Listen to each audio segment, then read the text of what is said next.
The Street 919 FM on Facebook and Instagram. Share the live. Iowa George on Instagram. Share the live. Iowa TV and Street TV on YouTube. Share the live. The Street 919 FM, the #1 election station.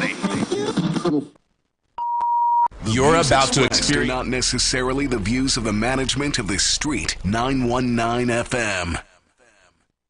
You're about to experience politics in real time. Welcome to our live political broadcast, where we bring you unfiltered access to the debates, decisions, and discussions shaping our nation. Stay tuned as we go live to the heart of the action on the Street 919 FM, the official station that defends the nation. Hey! Oh, na na na. Red and ready, here we are. Yeah. Calling the red army, calling out all of me. Friends and family with love for TNT. From the mountain top to the valley low, everywhere we go, country before party.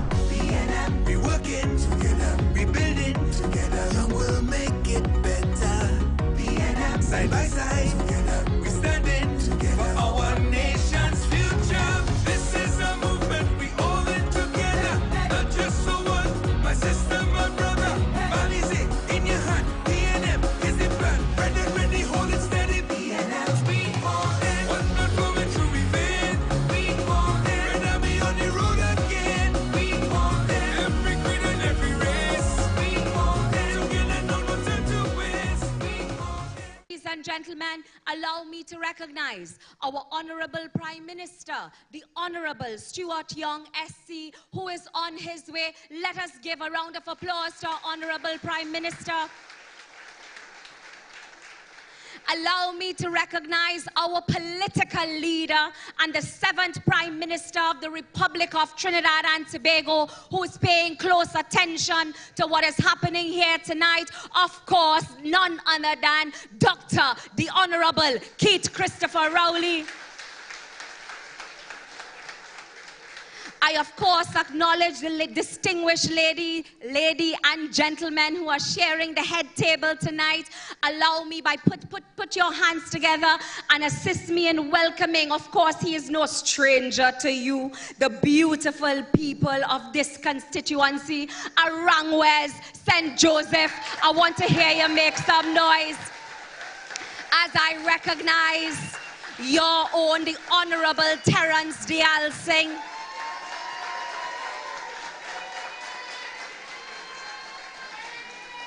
Allow me to recognize another brother in service, the Minister of National Security, and of course the PNM Perspective candidate for Aruka Lopino. Aruka Lopino represents tonight. Make some noise for your Perspective candidate. And of course, at the People's National Movement, because of the caliber of our party, we attract young and vibrant talent. And here sharing the hustings, who will be making her way to the hustings for the first time in her political career. I know we at the PNM welcome youth, we welcome talent. Put your hands together as I welcome my sister in service, Miss Marisha Alvarado, the candidate, the PNM's Perspective candidate for Tabakit.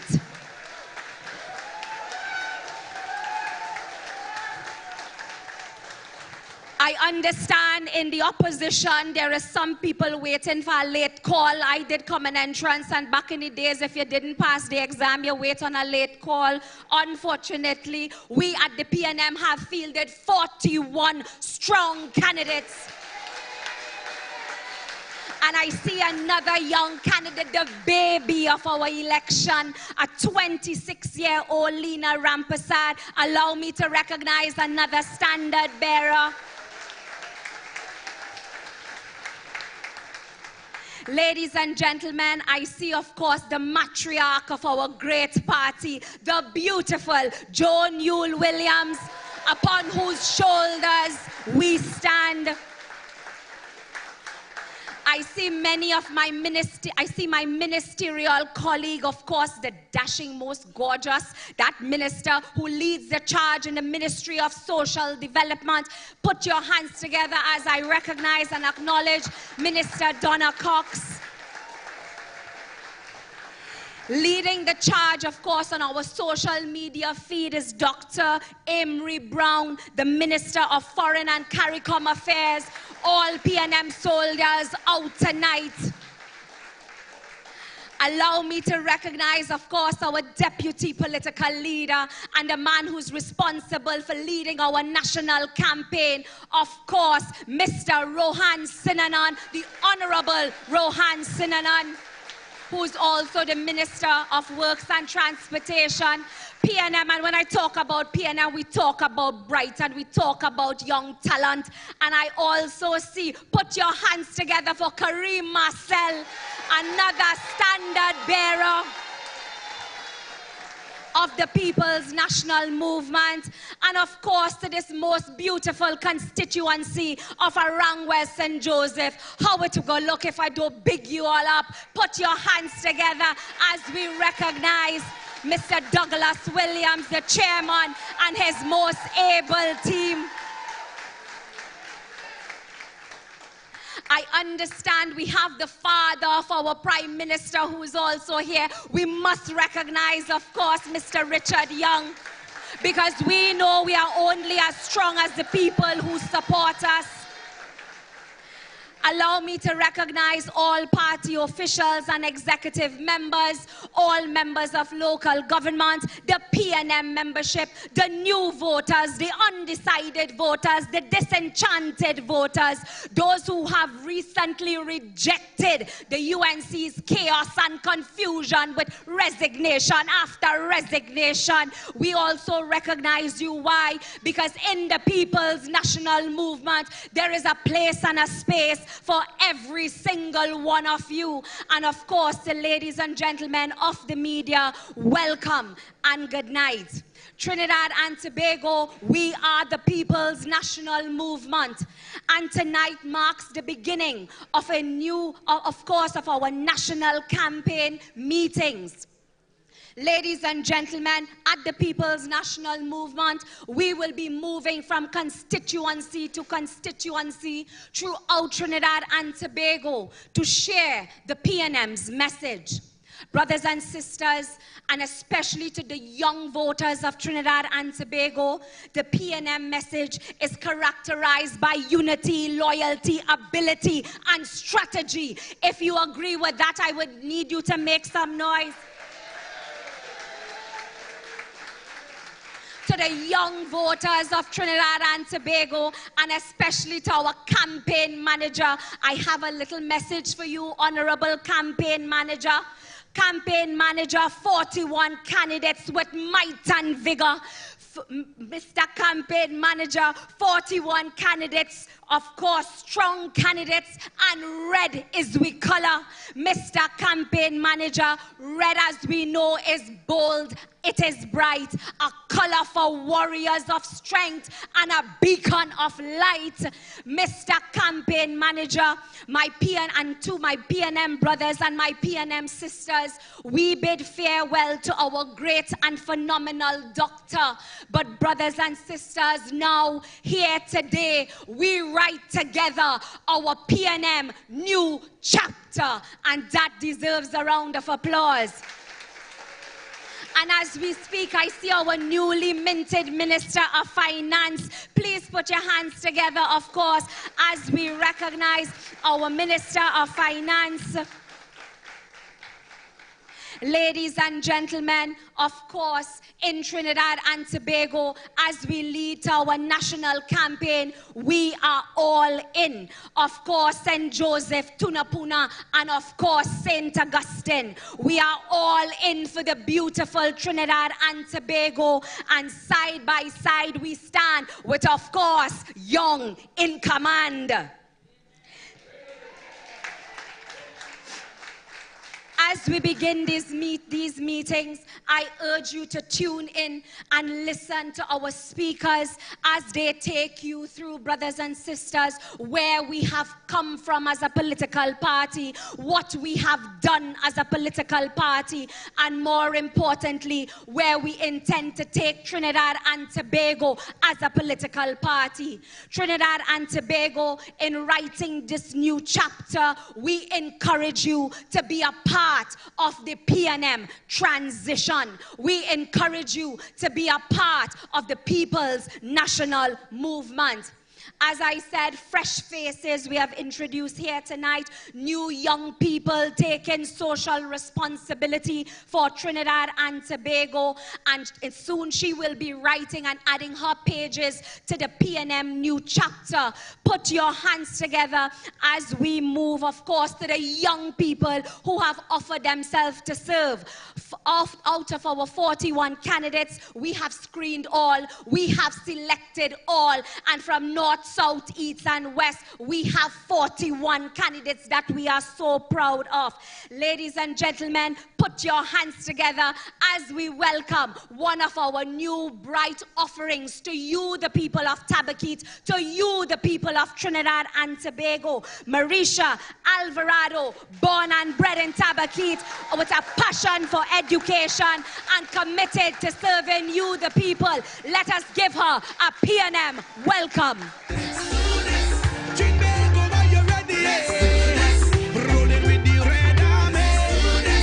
For the love of your country, place your vote with the PNM family. Trinidad, get ready. What an opening. Greetings, PNM family.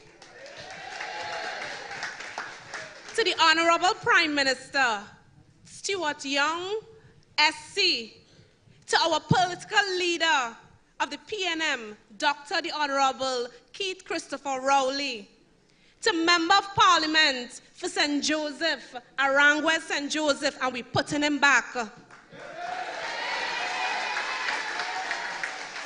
the Member of Parliament for Lopino Bonnet, we putting him back too. To all members of Cabinet, members of Parliament, heads of religious organization, members of council, former deputy political leader of PNM, Ms. Joan Yule Williams, to the media, to all listening on radio, and to those undecided young voters, I'm calling out to you. Good evening, good evening, good evening. PNM family, PNM family, PNM family. This evening, brothers and sisters, it is a privilege to stand here.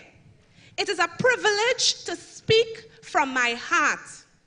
There is an old spiritual adage that goes, when the roll is called up yonder, I'll be there. This evening, my brothers and sisters, I want to say on April the 28th, when the gates open at 6 a.m., I want you to join me and say, we will be there. We all in, PNM family. This evening, I stand before you as a product of solid PNM policy on youth engagement and development. Today, I am an educator, a mentor, a young woman with a deep, driving passion to serve the people of this nation under the astute leadership of Prime Minister Stuart Richard Young, SC. My brothers and sisters, we have arrived at a pivotal moment in our party's long-standing history, a moment that calls for deep reflection, renewal, and recommitment to the core values, principles, morals, and policies that have positioned Trinidad and Tobago as the true leader of the Caribbean, a shining light. It is at this juncture that we must look back through the corridors of time and be proud of what we have been able to accomplish under the legendary leadership of pioneers Dr. Eric Williams, George Chambers, Patrick Manning, and most recently, Dr. the Honorable Keith Christopher Rowley. It is also important for us to position our gaze forward to a new chapter where a myriad of opportunities lay in waiting to take this country higher and further. Daily, Young's army is growing, and it continues to grow And it gives me a reminiscent feeling of my teenage days, growing up in the quiet village of Springvale, Claxton Bay, where the PNM would be passing through and I would look outside and admire them, because they were a party of action, a party of vision, and a party that invests in youth development. The PNM remains a party that you can depend on. It remains a party that is the strongest, most resilient, most committed, and most dedicated political party in the Caribbean. The PNM has given us a story, a legacy of leadership and progress.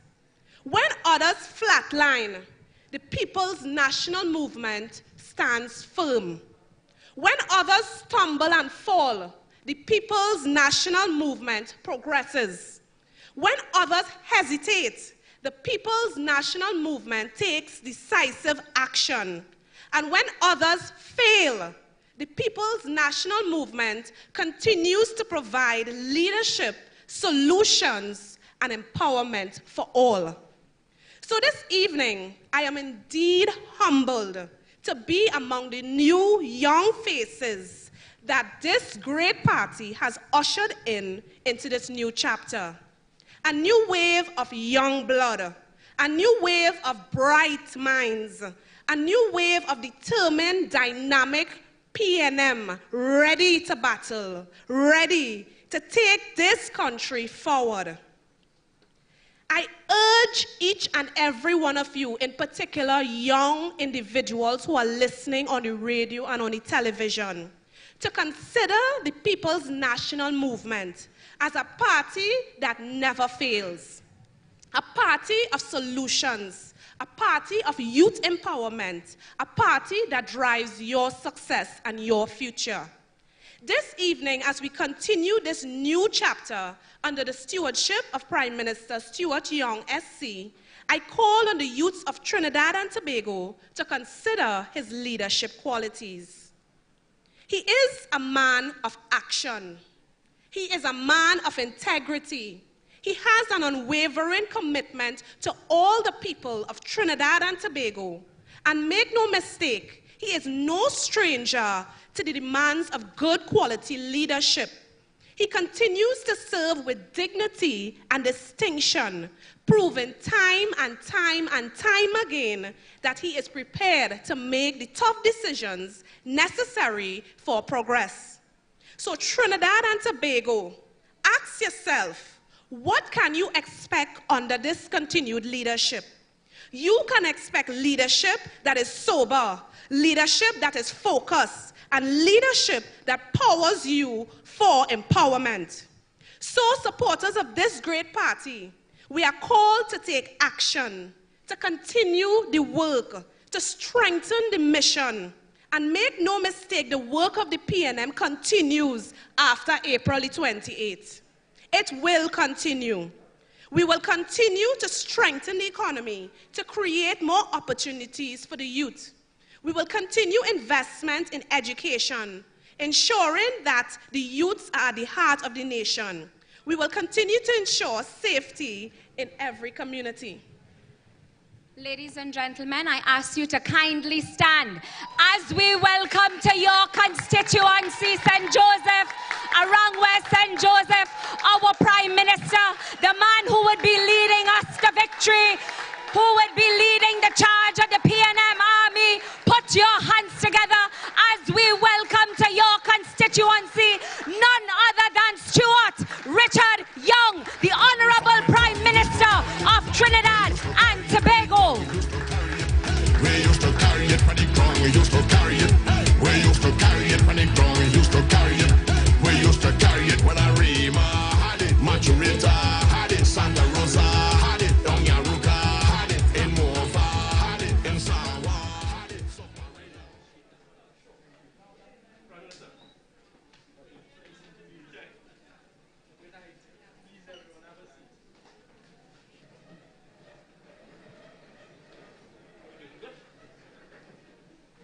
And ladies and gentlemen, just as I was saying, he came. He is a man of integrity, a man that is dynamic, a man that is dedicated, a man that is focused, and a man that has the heart of the youth of Trinidad and Tobago at bay. Let me tell you, ladies and gentlemen, our Prime Minister cares. He is all in for all of TNT.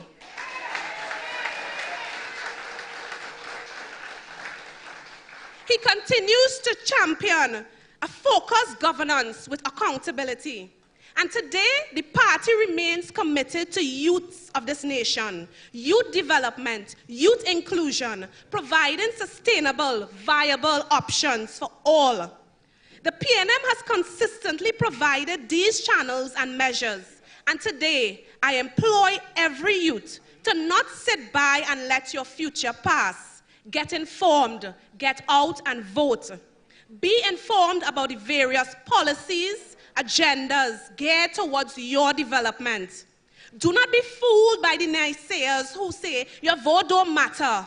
I urge you, vote for a party that has driven youth advancement. Vote for a party that has allowed youth to speak and has allowed youth to have a voice. Vote for a party that propels you to a new height.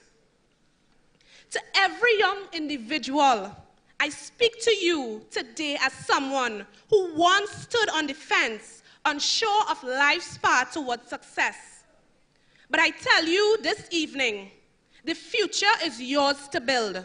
It's just a touch away, but you have to take action, decisive, keen action.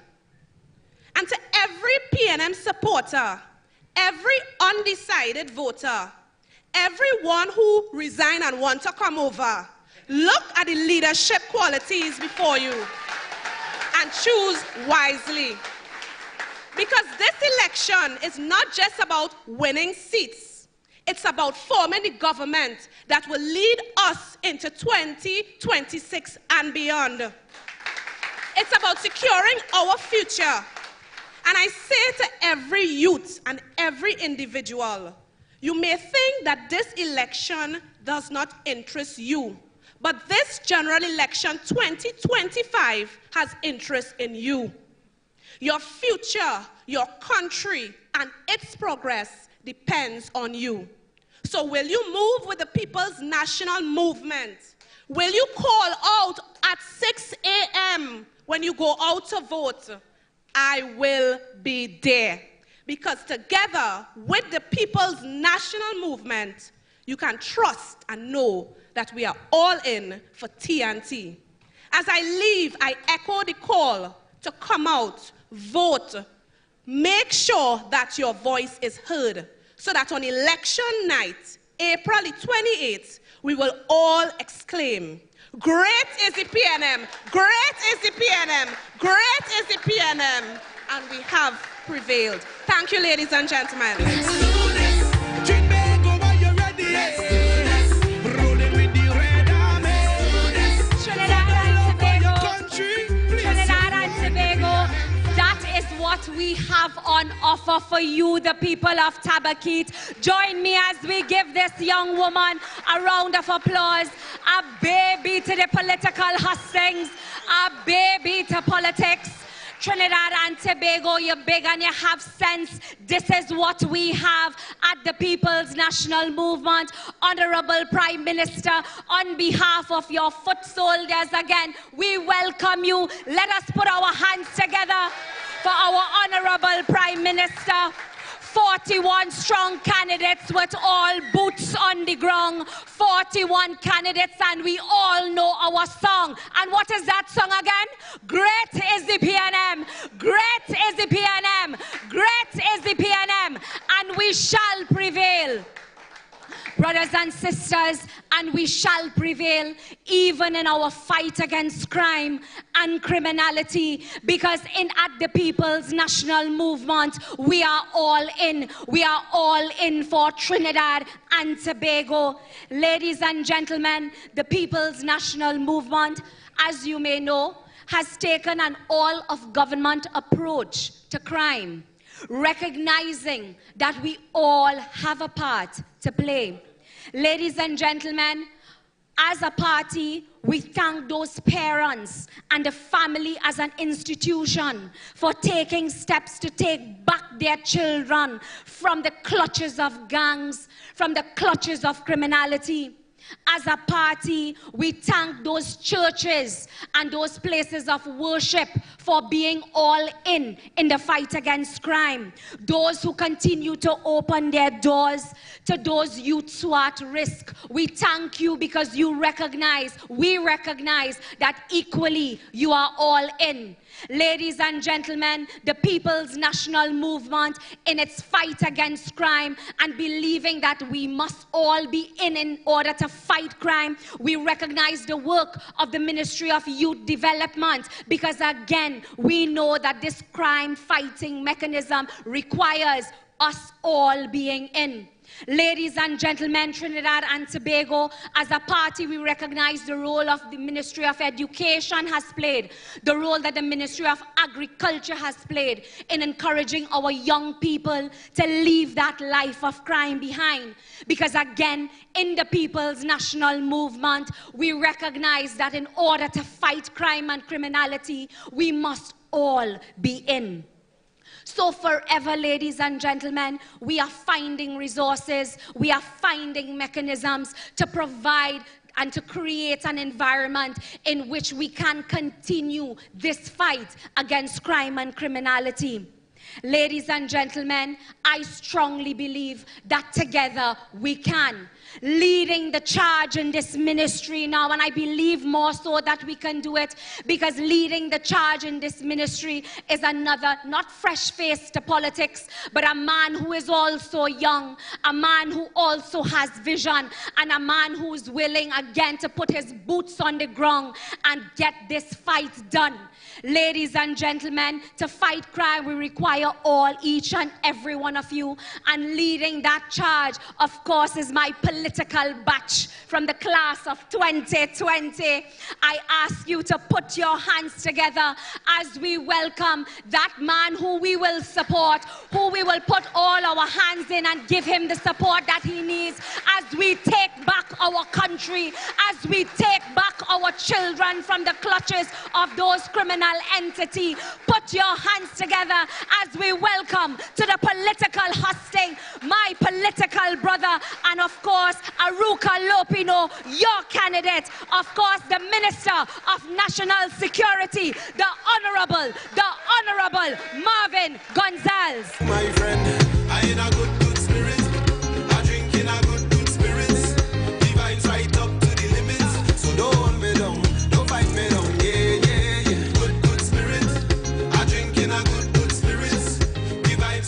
Thank you very much, my political batch of 2020, Senator Renuka Sagram Sugla. Let's give her a round of applause. Indeed, my political batch. First time I heard the term, and I will always remember it. Beautiful people of the new constituency of St. Joseph, Aranguez or Aranguez St. Joseph, Aranguez St. Joseph. Let us welcome our newly appointed Prime Minister, the Honorable Stuart Young, to your beautiful constituency. My cabinet and parliamentary colleague, your Member of Parliament, my brother Terence Dial Singh, thank you for your warm and gracious welcome to your beautiful constituency. Members of Parliament, members of the cabinet, I see members of the executive of this constituency, members of council, PNM family, PNM well-wishers, our matriarch in the party, Mrs. Joan Yule Williams, who is always in every party, in every single part of this country. Let us welcome her. Again, her welcome is always, and her presence rather, is always welcome in all our political battles and our political meetings all over Trinidad and Tobago. Distinguished ladies and gentlemen, members of the media, and wherever you are listening to this beautiful broadcast here in St. Joseph, welcome again to the PNM family and this great political meeting as we start our political battle to return and to maintain good order and good governance in the Republic of Trinidad and Tobago. But I also want to recognize and congratulate our good friend who your next member of parliament for Tabakit, Miss Marissa Alvarado, good PNM stock. And she will be your next member of parliament because a couple days ago, they called out 18 candidates and they left out the constituency of Tabakit. Poor Anita. She labored in the vineyard for the last 4 and 5 years. She has nowhere to go. She is not welcome in the UNC anymore. Perhaps we should welcome her in the PNM. Pick up your burden, come to the PNM and find political rest. Because the UNC is now a place for criminals and vagabonds. You are no longer welcome in that political party.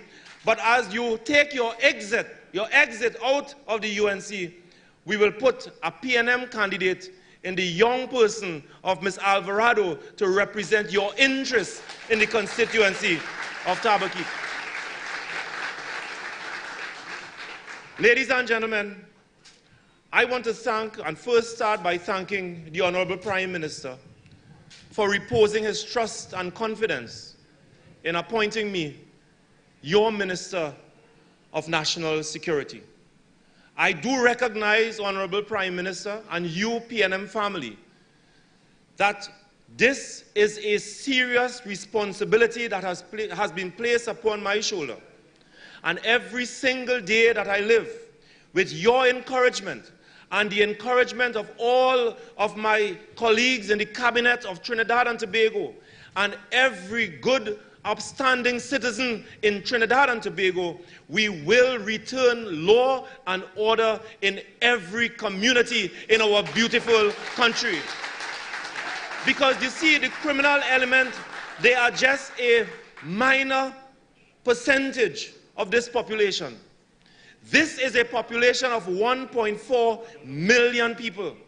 And we ought not to be held ransom by a group of vagabonds whose only alternative, despite our plans and programs that we would have put in place to give our young people a fighting chance, their only hope is to take a gun and run rampage on innocent citizens in this country.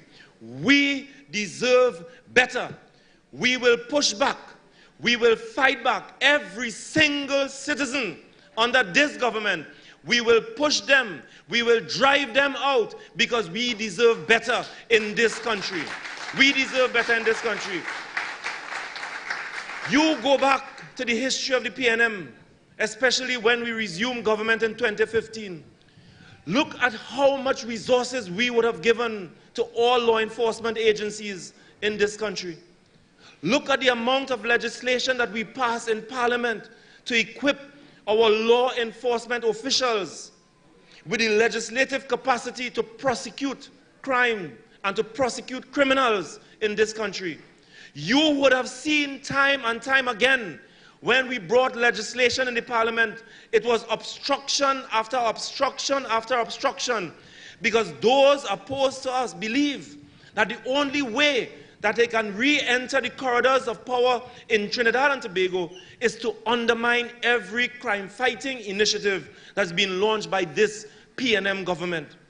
Because they believe that if crime remains a front-burner problem in this country, you PNM people, you the citizens of Trinidad and Tobago, will turn your backs on the PNM and put criminals back into power to deal with crime. It cannot happen, ladies and gentlemen. It ought not to happen, ladies and gentlemen.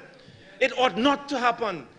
But as we stand believing that the capacity of our law enforcement agencies, despite the challenges, we will unite in battle with them. We will give them the support that they require. We will root out corruption in all our law enforcement agencies, because the vast majority of them, they want a safer Trinidad and Tobago. And we as PNM standard bearers, we will work with them. We will provide them with all of the resources, and we will push back against criminals in this country because we deserve better. Ladies and gentlemen, Minister Hines has led this ministry for the last 4 years. It is not an easy chalice to drink from. He has been criticized over and over again, and he has not been recognized for the great work and the great public service that he has given to his constituency and to this country in the Ministry of National Security. He has been vilified. He has been criticized almost for every murder and every kidnapping in this country. But it is not an easy battle, because as we sat in cabinet week after week, we provided him with the support, and we provided him with the resources, and we provided him with the moral support as he led a very difficult ministry. And today, here in St. Joseph, we want to say thank you, Minister Hines, and thanks to your family for your public service in Trinidad and Tobago. And we look forward to you continuing to work with us as we seek to return law and order in Trinidad and Tobago. Ladies and gentlemen, it was in December last year, the government, in another attempt to keep crime under control, a state of emergency was called in this country. You are aware of that? A state of emergency. It is an initiative and it is an intervention that no government would take pleasure to institute in any country to return law and order in our country. But we had to do it because of the information that was available to our law enforcement officials, who came to us at the National Security Council and asked us to declare the state of emergency so that they can have the upper hand on the criminals. Today, ladies and gentlemen, I can tell you that since the calling of this state of emergency, despite what others may want to tell you, and despite our dissatisfaction with the level of crime in Trinidad and Tobago, we and the police service would have witnessed a 30% reduction in the murder rate in this country, and this ought to be commended. 30% reduction in our murder rate up to this point in time.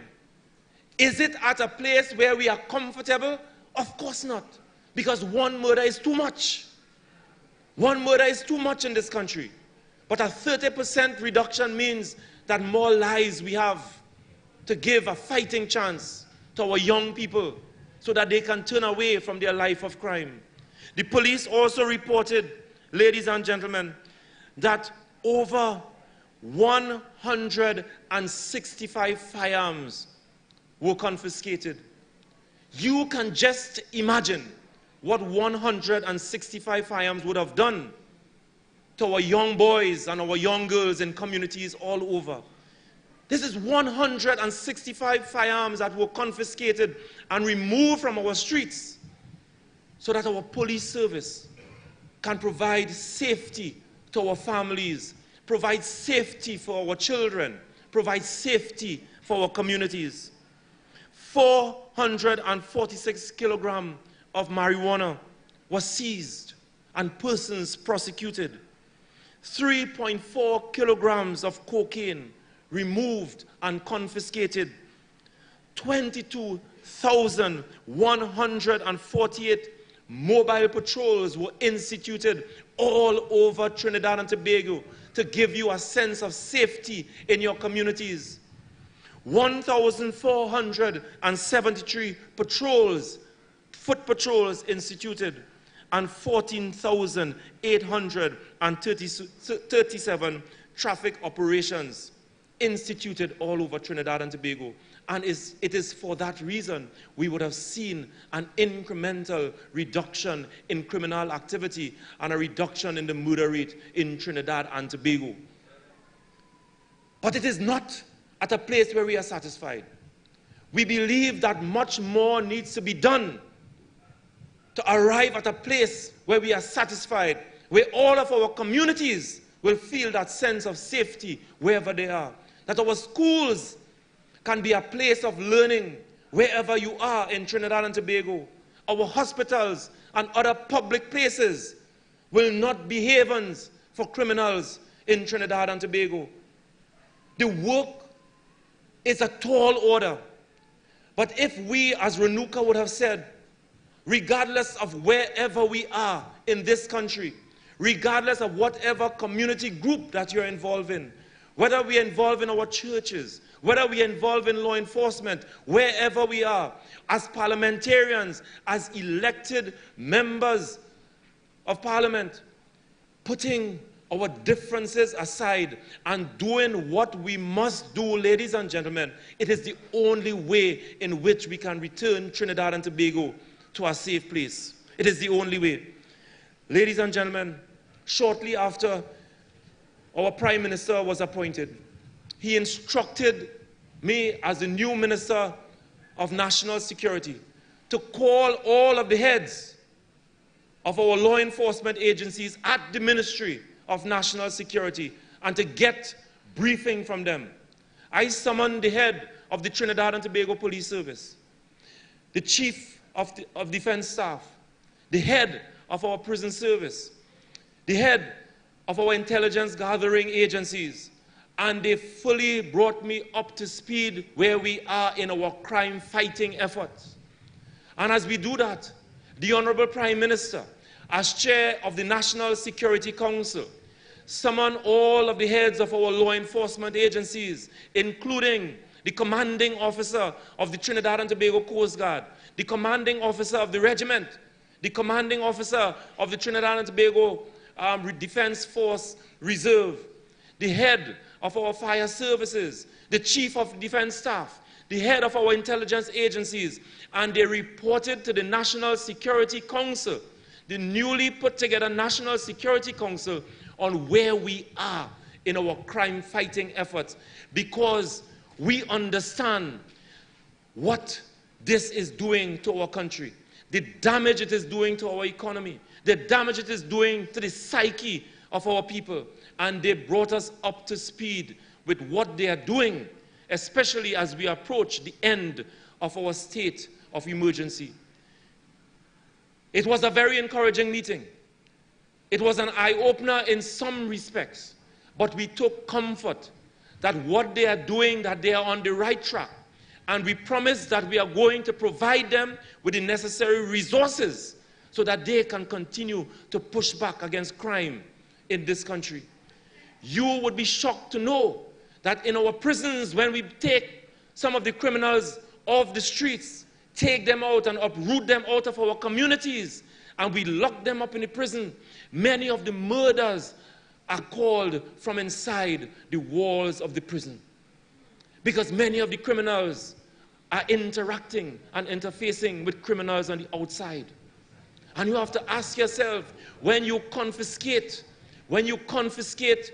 drugs and you confiscate mobile phones in the morning, by the evening they return to the prisons so that those criminals can continue wreaking havoc on our people. In this regard, we would have given the head of the prison service the undertaking that we will do everything possible to eradicate all of the illegal activities in our prison, so that when we lock up the murderers and we lock up the gun carriers, they will not order their hits on innocent citizens in Trinidad and Tobago. We will root out corruption and we will root out the crime-fighting efforts that is buried in the bowels of our prison. Tonight here in St. Joseph, we want to call upon and we want to give the assurance to every single prison officer that we will provide you with all of the resources that you require to protect yourselves from all of the criminals inside and outside of the prison. And we will ensure that every gang leader and every criminal that is incarcerated in our prison will not use the prison to wreak havoc on us on the outside. To fight this criminal scourge in this country, the fight is not only on the streets, it is not only in the communities, it is not only in the highways, it is not only on the waters, it must be taken in the walls and within the walls of our prison. And that is the undertaking that we give here today. a very important decision that was taken at our National Security Council. At our National Security Council, they reported that 2 of our Cape-class vessels have finally returned to the waters of Trinidad and Tobago to protect our borders. Let us congratulate Minister Hines. Let us congratulate the leadership of the Ministry of National Security. Let us congratulate and commend the efforts of the government of Trinidad and Tobago for doing everything that they were supposed to do to return 2 of our Cape-class vessels to the waters of Trinidad and Tobago so that they and we can all be protected. And I give you the assurance that not too far from now, 3 new interceptors will also be on the waters of Trinidad and Tobago to secure our borders and the rest of the other vessels. Because, ladies and gentlemen, our waters, that is where the guns and the drugs are coming in, that is creating the problems in this country. Ladies and gentlemen, one of the things that have been reported to us is that our law enforcement entities and agencies in Trinidad and Tobago must not only enjoy the confidence of the people of Trinidad and Tobago, but they must enjoy the confidence of law enforcement agencies in the region and in the international organization. We cannot fight this battle here alone in this country, because for every murder and for every piece of narcotic that is imported in this country, there is some connection with some other country in South America, in Central America, or in North America. And if international law enforcement agencies do not have the confidence of our local law enforcement officials, they will not share the necessary information with them so that we can take action here in this country to protect the citizens. One of the great benefits coming out of the state of emergencies that has been reported to us at the National Security Council is that local law enforcement officials are now collaborating and coordinating with each other to share intelligence information. And they are reporting that as a result of that, they are seeing an improvement in the detection rate, an improvement in some of the crackdowns that we have been having and the success that we have been having. It is one of the great success coming out of the state of emergencies because they are not operating in silos anymore. They are working together. They are meeting on a weekly basis. They are sharing the necessary information.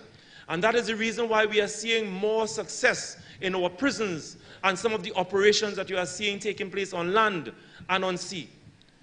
But we have to do much more, because our international law enforcement agencies must have the confidence that our local law enforcement officials have the capacity to receive intelligence information so that they can engage in operations on the streets and on the waters.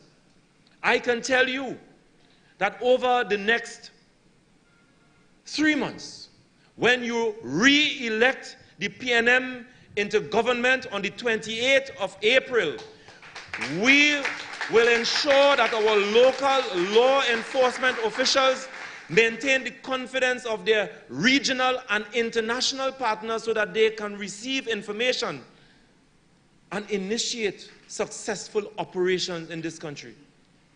If our international partners do not believe in local law enforcement officials, they will not share pertinent information. This is a very serious matter, ladies and gentlemen. And I give you the assurance that as a government and as the new government, that we will do what we must so that our international partners will collaborate and coordinate with our local law enforcement agencies so that we can ramp up the efforts against crime and criminality in Trinidad and Tobago. Ladies and gentlemen, this is a very serious matter. We understand your control. We understand your concerns. We sympathize with many of our mothers and our fathers who have lost their children to crime. That despite our efforts to provide an alternative way of life under the Ministry of Youth Development, under the Ministry of Education, under the Ministry of Sports, that our young boys and young girls, too many of them, are resorting to a life of crime. And we will ensure in the Ministry of National Security that our local law enforcement agencies are equipped, they are resourced, so that we can push back against the criminals that are wreaking havoc in our country. But I want to tell you this, because this is an election.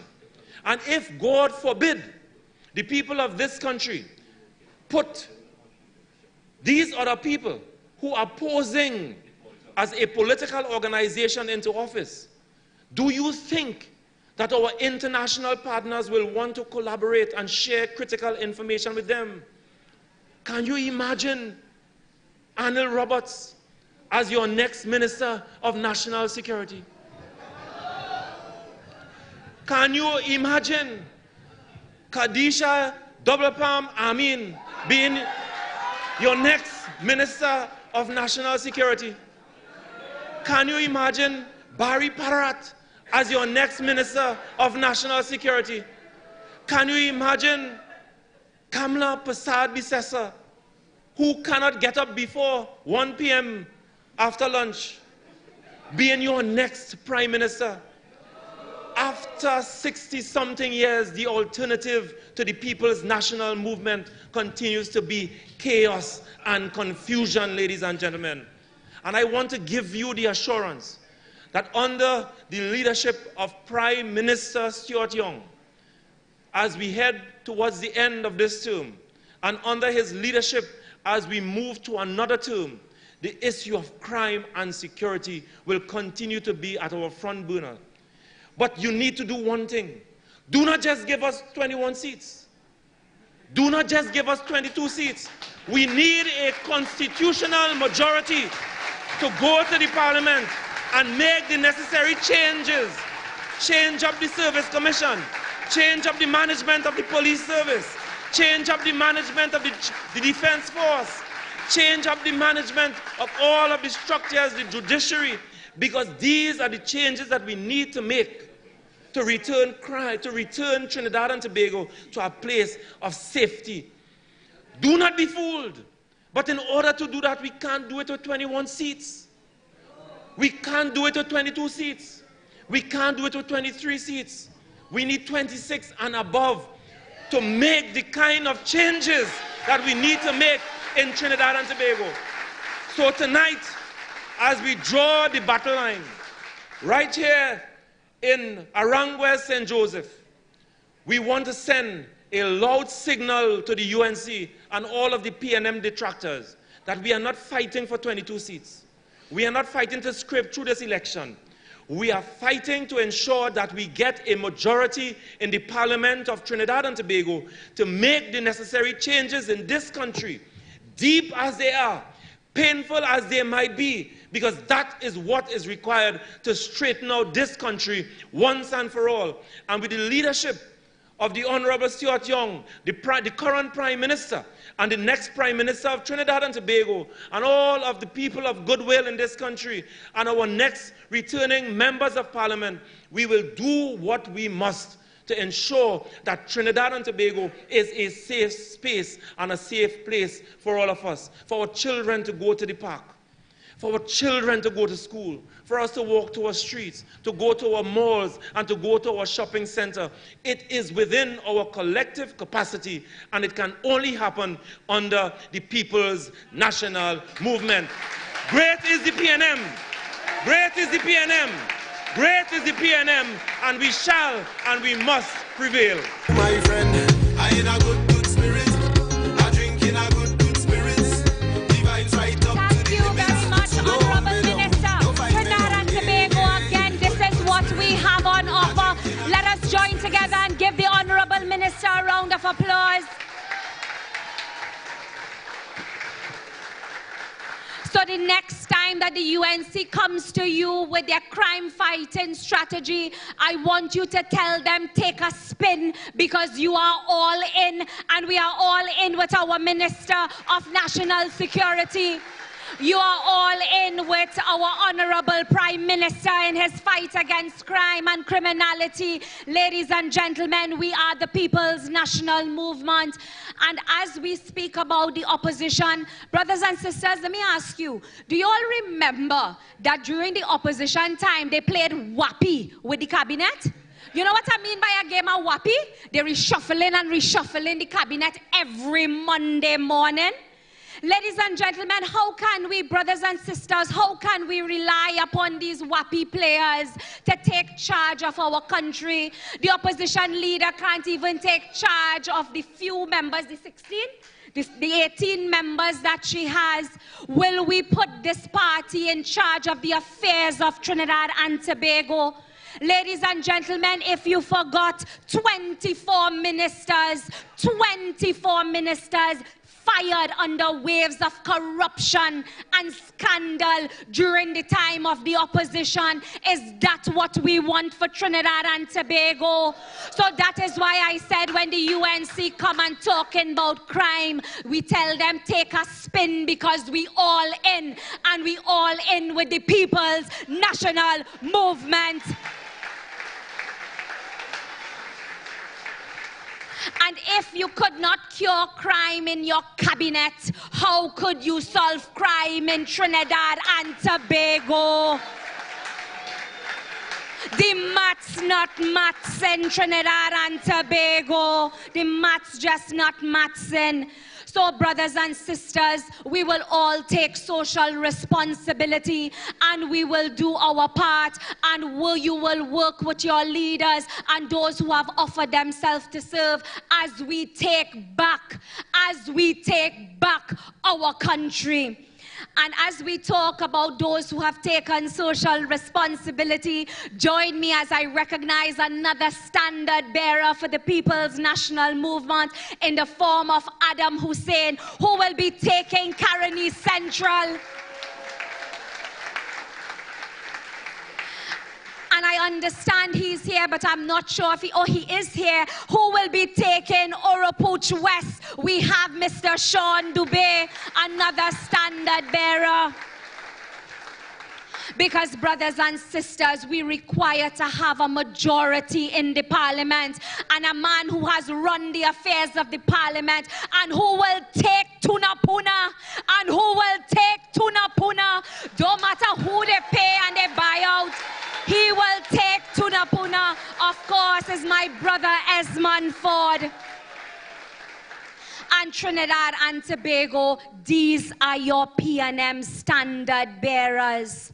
And as we talk about standard bearers, I now come to you, the beautiful people of Arangwes St. Joseph, and I recognize you as we get ready to welcome your own, of course, your next member of parliament. Trinidad and Tobago, and this is serious business now. Trinidad and Tobago, the opposition will make you believe that COVID-19 was not real. But ask those families who lost relatives to COVID-19, their story will be very different. Ask the doctors and healthcare providers who were always all in defense of Trinidad and Tobago. They will tell you that COVID-19 was real. Brothers and sisters, our next speaker has always been all in protecting and leading the charge in the Ministry of Health. Ladies and gentlemen, our next speaker, focusing now on digitization and modernization of the healthcare system. The next speaker has fought to save lives. He has introduced policies at his ministry that deals with lifestyle diseases, that deals with mental health diseases. Ladies and gentlemen, a few weeks ago, the next speaker also broke the internet with some of his moves. And I understand that as the campaign evolves, he has some more moves to unleash on us. but he has already been moving the Ministry of Health. I ask you, brothers and sisters of this most wonderful constituency, the man who will give them licks after licks after licks, put your hands together as we welcome to the political hustings. Arang West people, let me hear you. St. Joseph people, let me hear you. The man who will beat them left, right, and center, and who will bounce his way to victory. Put your hands together as we welcome the Honorable Terence Dialsing. We love you so, we take good care of you. Only the PNM understands. We love you so, we take good care of you. Only the PNM has a plan. In service to the people, stable and strong. One leader, one party. Yea, though I walk through the valley of death, I will fear no evil, for thou art with me. Thy rod and thy staff, they comfort me. Ladies and gentlemen, when we met here in 2020, COVID was an issue. There's an iconic photograph with me. This podium was there. Dr. Keith Rowley was sitting there. And I was pointing to him, and I told the country, I want this man to lead us through COVID and to lead us through 2020, 2025. And so he did. Tonight, I recreate that moment because we are not fighting a virus, but the world has become a more complex place. Geopolitics has changed the global dynamic. The threats come from everywhere. And I want this man to lead us through this new world order. This man, the Honorable Stuart Young, SC, the current Prime Minister and the next Prime Minister of Trinidad and Tobago.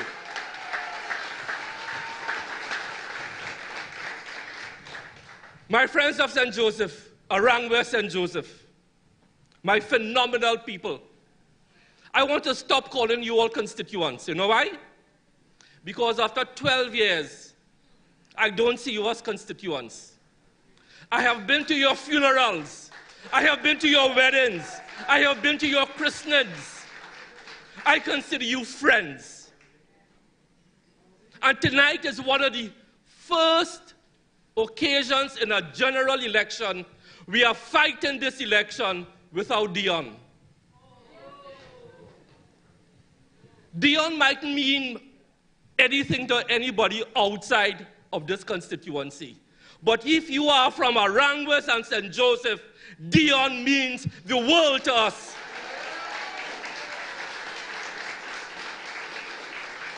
So you are not my constituents. You are my dear friends. You are my colleagues. You are my champions. And I have had the honor and privilege to have gotten to know you over the past 12 years. So I recognize the Honorable Prime Minister. I recognize my colleague.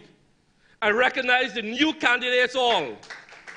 I can't do the job Renuka does, so I will just say all protocols observed. Tonight, as we write a new chapter with a new leader, but the party's principles remain the same. In my time as an MP and as a Minister of Health, I have worked tirelessly in both jobs. And key to those both jobs, my mantra has always been human development. That has been my singular and only objective. How can I develop the human resource of Trinidad and Tobago? Our story is a story of continuing progress. And we must continue from 2025 to 2030. From Arang West to Cayman to Currap to Ramguli Trace, my brother. The reason why he is so excited about Ramguli Trace, when I was walking there for the local government election, they say, MP, we've had no water for 20 years. I pick up the phone and I called Marvin one time. Within days, pipe man, pipe lay, pipe lay. That is man. Dog Alley, Hope Place, Mount Dor, Chamflair, Mike Tower, Mount Dor, Mount Lambert, Quarry Drive, Quarry Road, Bamboo number 1. All these are areas near and dear to me. My mandate has always been and will always be to answer the needs of you, my people, as both an MP and Minister of Health. We were all in during COVID. We were all in. When we got $127 million to pay out to healthcare workers. All in difficult times. We were all in with hospitals. We were all in COVID. We were all in for public officers. And we were all in from keeping you away from the IMF. Because when you listen to the UNC, we will do this, we will do that, but they can never tell you where the money coming from. It was those same people in 2010 who say old age pension will go up to $3,500. Then when they get into power, what they say? Ernie Ross make a mistake in the manifesto. You remember that? Remember the Calypso? Lie. You hear lie? That is lie. But friends, let me get serious about my stewardship, because I have 2 documents tonight. One, Ministry of Finance and the Economy Investments Division, Central Audit Committee. Final report of the Central Audit Committee on the comprehensive audit of the payment system of the Live Sport Program, July 25th, 2014. The other document I have is a document which spells out my stewardship in the Ministry of Health for the past 10 years, where I spent $11.4 billion on infrastructural projects that you can see, you can touch, you can feel, you can go in to get health care. Have you heard my name called in any scandal in $11.4 billion? I'll comment to that now. When we built my Tower Community Center for $13 million, when we built Cayman Community Center for $13 million, that's $26 million. But what is important about those community centers is not the building. It is what happens inside the building. I was in my tower today, and in my tower today, the children are learning ICT. I want the children of my tower, the children of Cayman, the children north of the Eastern Main Road to have the same access to cutting-edge technology as any part of the world. And I'll give you a story. You know the name Bill Gates? Bill Gates wasn't born Bill Gates, the billionaire. He was born Bill Gates, yes. But in 1968, his parents and a church group had a garage sale, and they collected money. You know what they did with that money? In those days, computers weren't like what they are now, you know. They bought a computer. They bought a computer and put it in a place where you had to go on block time and pay for time to use the computer. Bill Gates had access to that computer and became Bill Gates, the billionaire.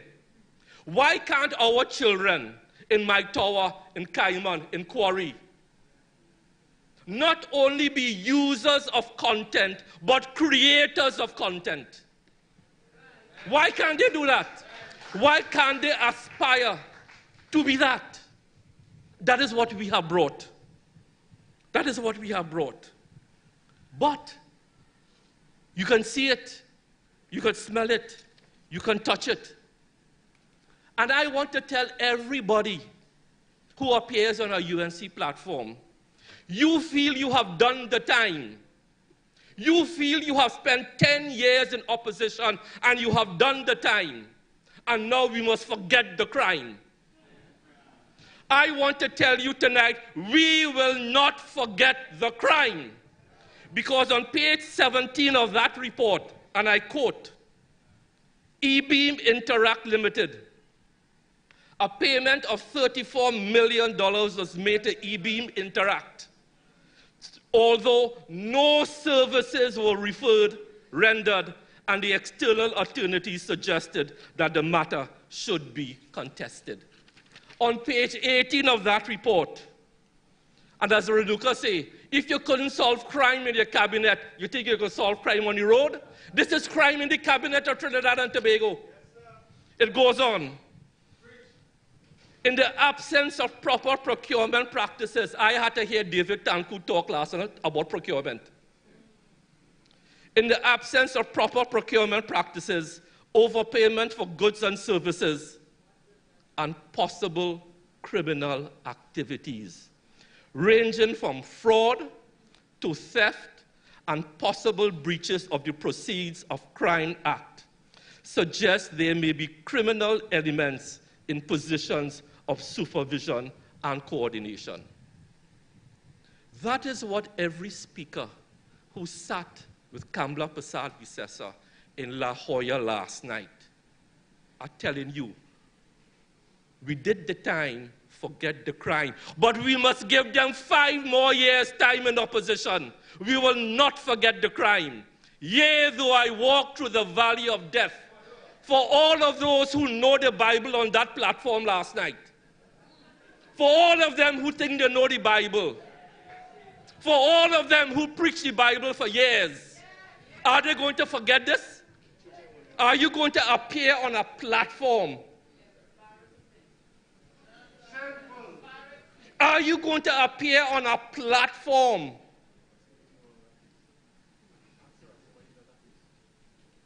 and condone this?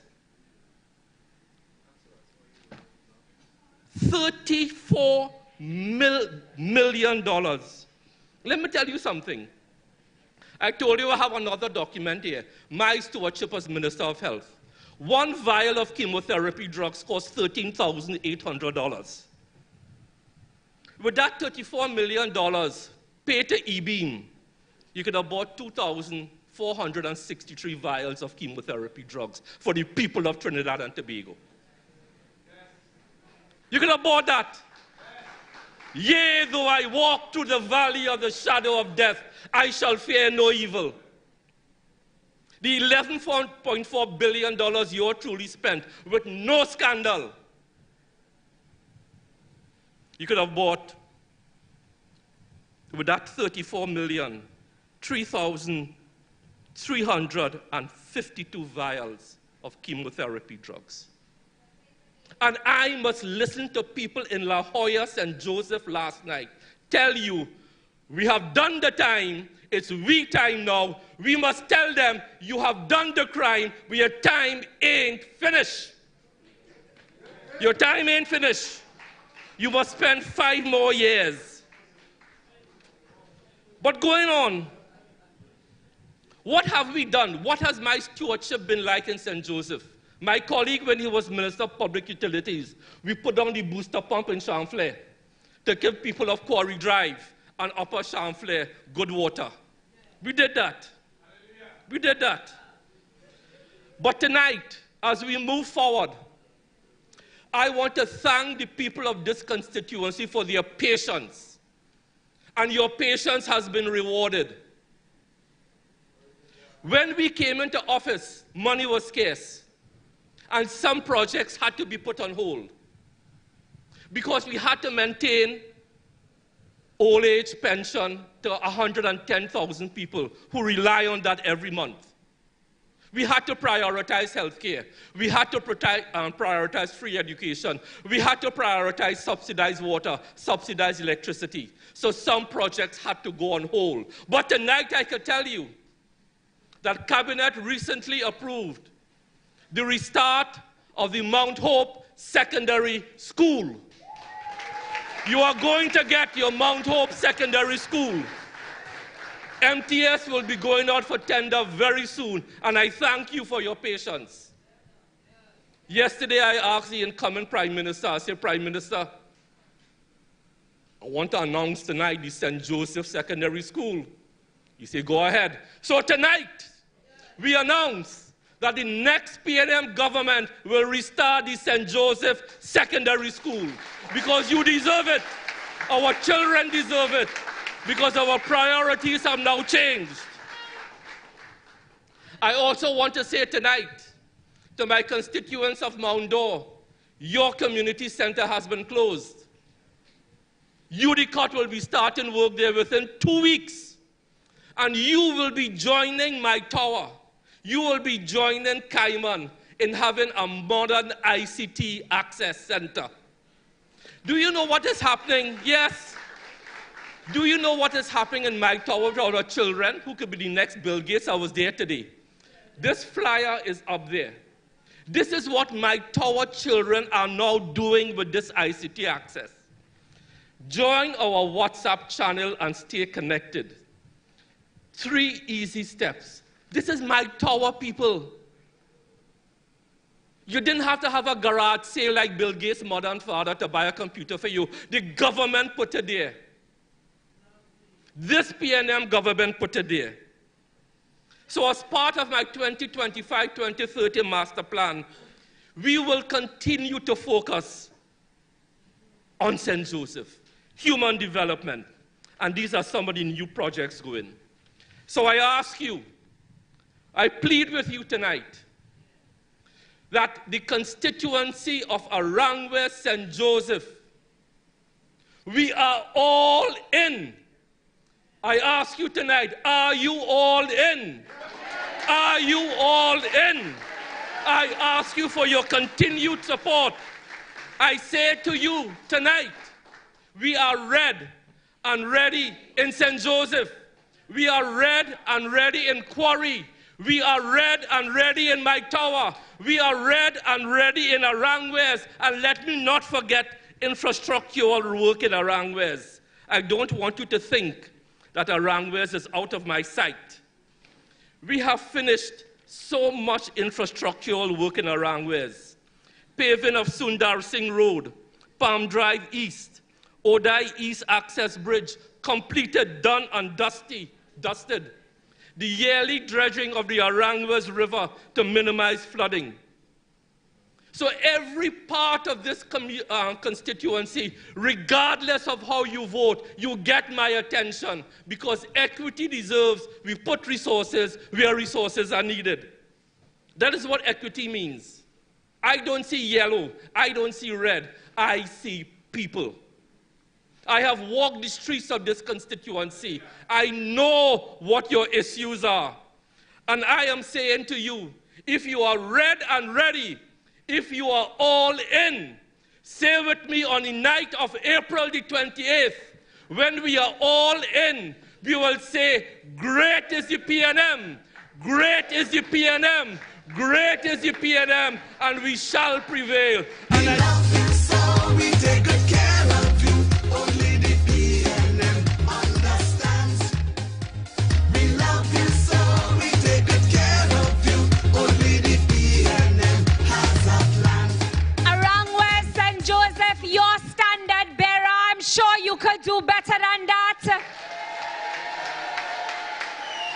And I want you to make this your mantra. When the UNC come, you tell them what? You tell them make a spin because you're all in. Arangwes, are you all in? St. Joseph, are you all in? And when that election day come, we are going to ensure that we take back Arangwe St. Joseph. Give your next member of parliament a round of applause. And I am seeing one of my sisters from the Women's League because I know she is going to do her part to ensure that she mobilizes all of the women in this constituency to support my big brother Terry. Let us recognize, of course, Miss Sharon Felix, the Lady Vice Chair of this wonderful constituency. And as we speak of power, women in power, because not all women in power, good, eh? Just understand that. But as we speak of women of power, allow me to recognize Auntie Irene and her entire team, the operations team of the People's National Movement. It is only in a meeting like this you can see order. There is no chaos. There is no confusion. And certainly there is... I will leave that alone. Ladies and gentlemen, as we go to a lighter side of tonight's meeting, I ask you to put your hands together as we welcome a man who is no stranger to us here at the People's National Movement, a man who I will also call a P&M man. Put your hands together as we welcome to entertain us, Peter C. Lewis. Oh, oh, oh, night. Oh, na, na, night. Ready and ready, here we all. Ready and ready, here we all. Oh, the Red Army. Where the Red Army tonight? Oh, night. P&M people, put your hands in the air. Are you ready now? Trinidad and Tobago. Hey, hey, hey, hey. Listen. Hey, ready now. Calling the Red Army. Calling out all of me, friends and family with love for TNT. From the mountain top to the valley low, everywhere we go, country before party. We working together, we building together, the world make it better. Side by side, we working together for our nation's future.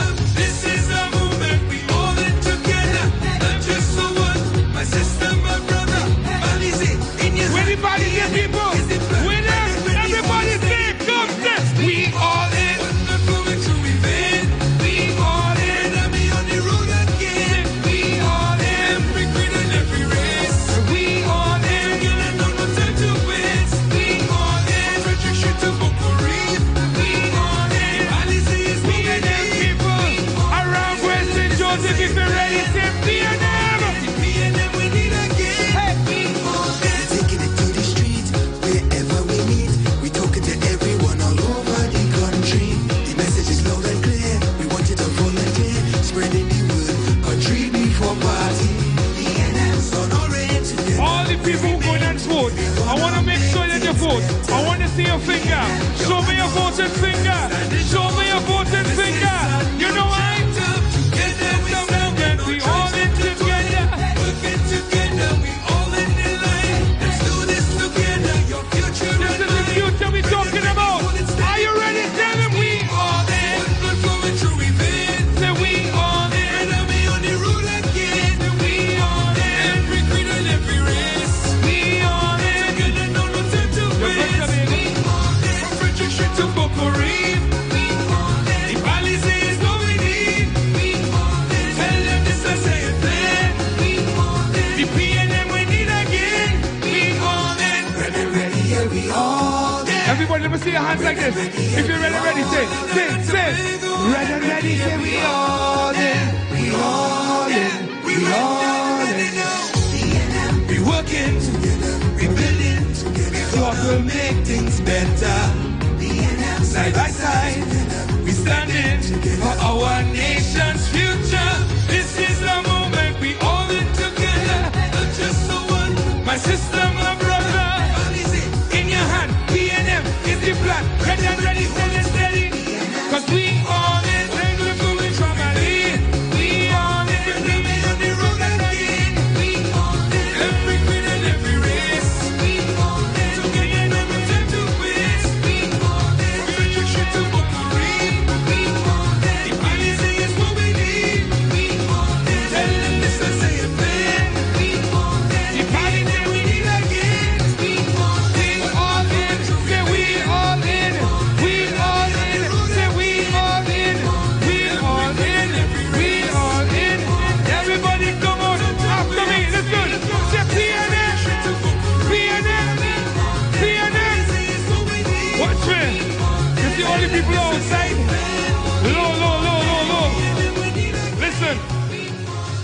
Crowds don't win election.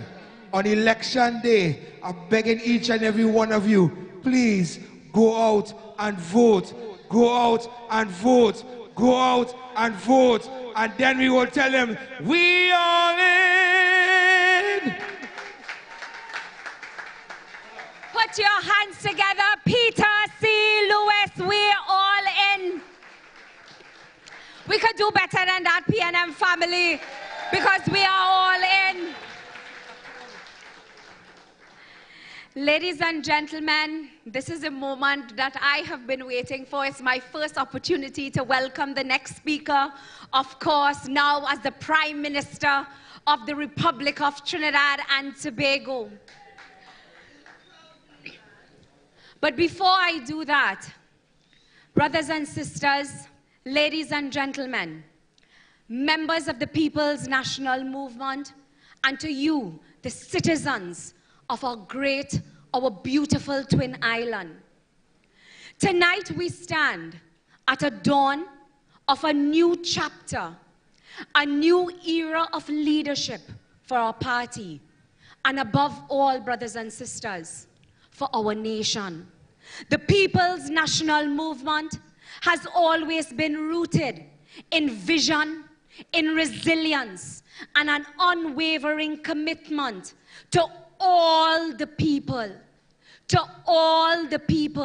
of Trinidad and Tobago. Brothers and sisters, Trinidad and Tobago, at the heart of every strong institution is a commitment to continuity, the nurturing of leadership, and to prepare the next generation to take the mantle forward. Those are the principles that the People's National Movement has always been built upon. Trinidad and Tobago, my brothers and sisters, we welcome now a leader who has always been all in for Trinidad and Tobago. Trinidad and Tobago, to the young people of this country, as we turn a new chapter and we begin a new chapter in PNM history, I introduce to you a man of integrity. I introduce to you a man of action and intelligence, a son of the soil who has served at the highest levels of governance, a man who has served with distinction Trinidad and Tobago. His tenure in public life has been marked by dedication, decisiveness, and an unrelenting pursuit for what is right, for Trinidad and Tobago. Brothers and sisters, this new chapter for Trinidad and Tobago is a new chapter not only for the PNM, but it's a new chapter for every boy and every girl of every creed and of every race that live in Trinidad and Tobago. The story of our next speaker is a testimony to the greatness of the People's National Movement. The story of the next speaker is a story which will show and prove that that little young Chinese East Indian boy of Trinidad and Tobago, to that little Syrian boy or girl in Trinidad and Tobago, to of course that little African boy of Trinidad and Tobago, that little East Indian girl or boy of Trinidad and Tobago, that they can dare to dream. Because that is what the People's National Movement is built on. Brothers and sisters, we are a people of all the people, for the people of Trinidad and Tobago. Do you agree with me? It is only in the People's National Movement that every creed and every race will find an equal place. Do you agree with me, brothers and sisters? Our next speaker is a man who is very young, but he is also very strong. The next speaker, we are all prepared like his loyal soldiers to walk with him, to work with him as he leads the charge and as He lead us into victory. Trinidad and Tobago, I ask you to put your hands together as we welcome the man who will be leading us to victory in that election, our Honorable Prime Minister, a man of integrity, a man that we are all so proud of, the next Prime Minister of the Republic of Trinidad and Tobago, the current Prime Minister, the Honorable Stuart Richard Young. I come from when ground used to carry it. We used to carry it when the ground used to carry it. We used to carry it when the ground used to carry it. We used to carry it when the ground used to carry it.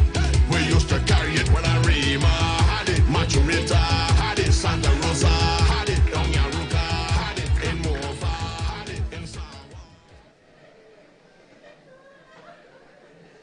Good night, good night. Good night to Arangwe St. Joseph. Good night to our PNM family in Trinidad and Tobago. Good night to all of the citizens who want to join a movement that will do what is right for Trinidad and Tobago as we unify and write a new chapter. You are welcome to join us. I'd like to start my contribution tonight. My first contribution to a PNM public meeting in a general election as the 8th Prime Minister of Trinidad and Tobago in Arangwe St. Joseph.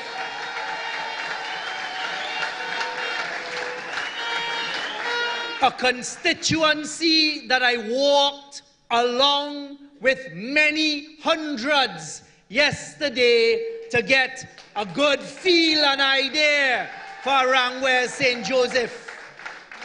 Allow me to start by welcoming the newest member to the Cabinet of Trinidad and Tobago that I lead, Minister Vishnu Dan Paul, our new Minister of Finance. To my other Cabinet colleagues present, the Honorable Terence Dial Singh, Minister of Health, the Honorable Marvin Gonzalez, our newly minted Minister of National Security, our wonderful Minister in the Ministry of the Attorney General and Legal Affairs, Minister Renuka Sagram Singh Suklal, and sitting in front with us, our Minister of Social Development and Family Services, the Honorable Donna Cox. Outside was our Minister of Works and Transport, our Deputy Political Leader, the Honorable Rohan Sinanan. To all our party officers and members who are here, including Auntie Joan, and to all of our candidates who have selflessly put themselves forward on offer in 41 constituencies of Trinidad and Tobago, so that every citizen who can vote has the opportunity to vote for the People's National Movement. I will ask that all candidates who are here present this evening stand so the public can see you.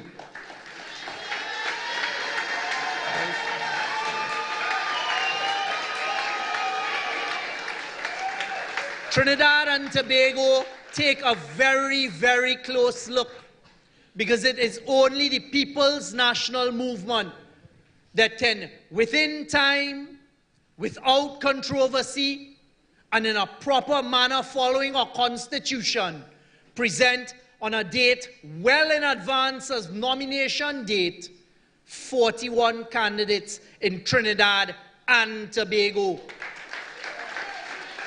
And you look at the quality of the candidates who have offered themselves to serve Trinidad and Tobago. And tonight I want to congratulate a young lady who presented herself not too long ago to the People's National Movement, and who I was proud to hear tonight in her debut speech to the population of Trinidad and Tobago in red and in PNM style, young Marisha Alvarado for Tabaquite.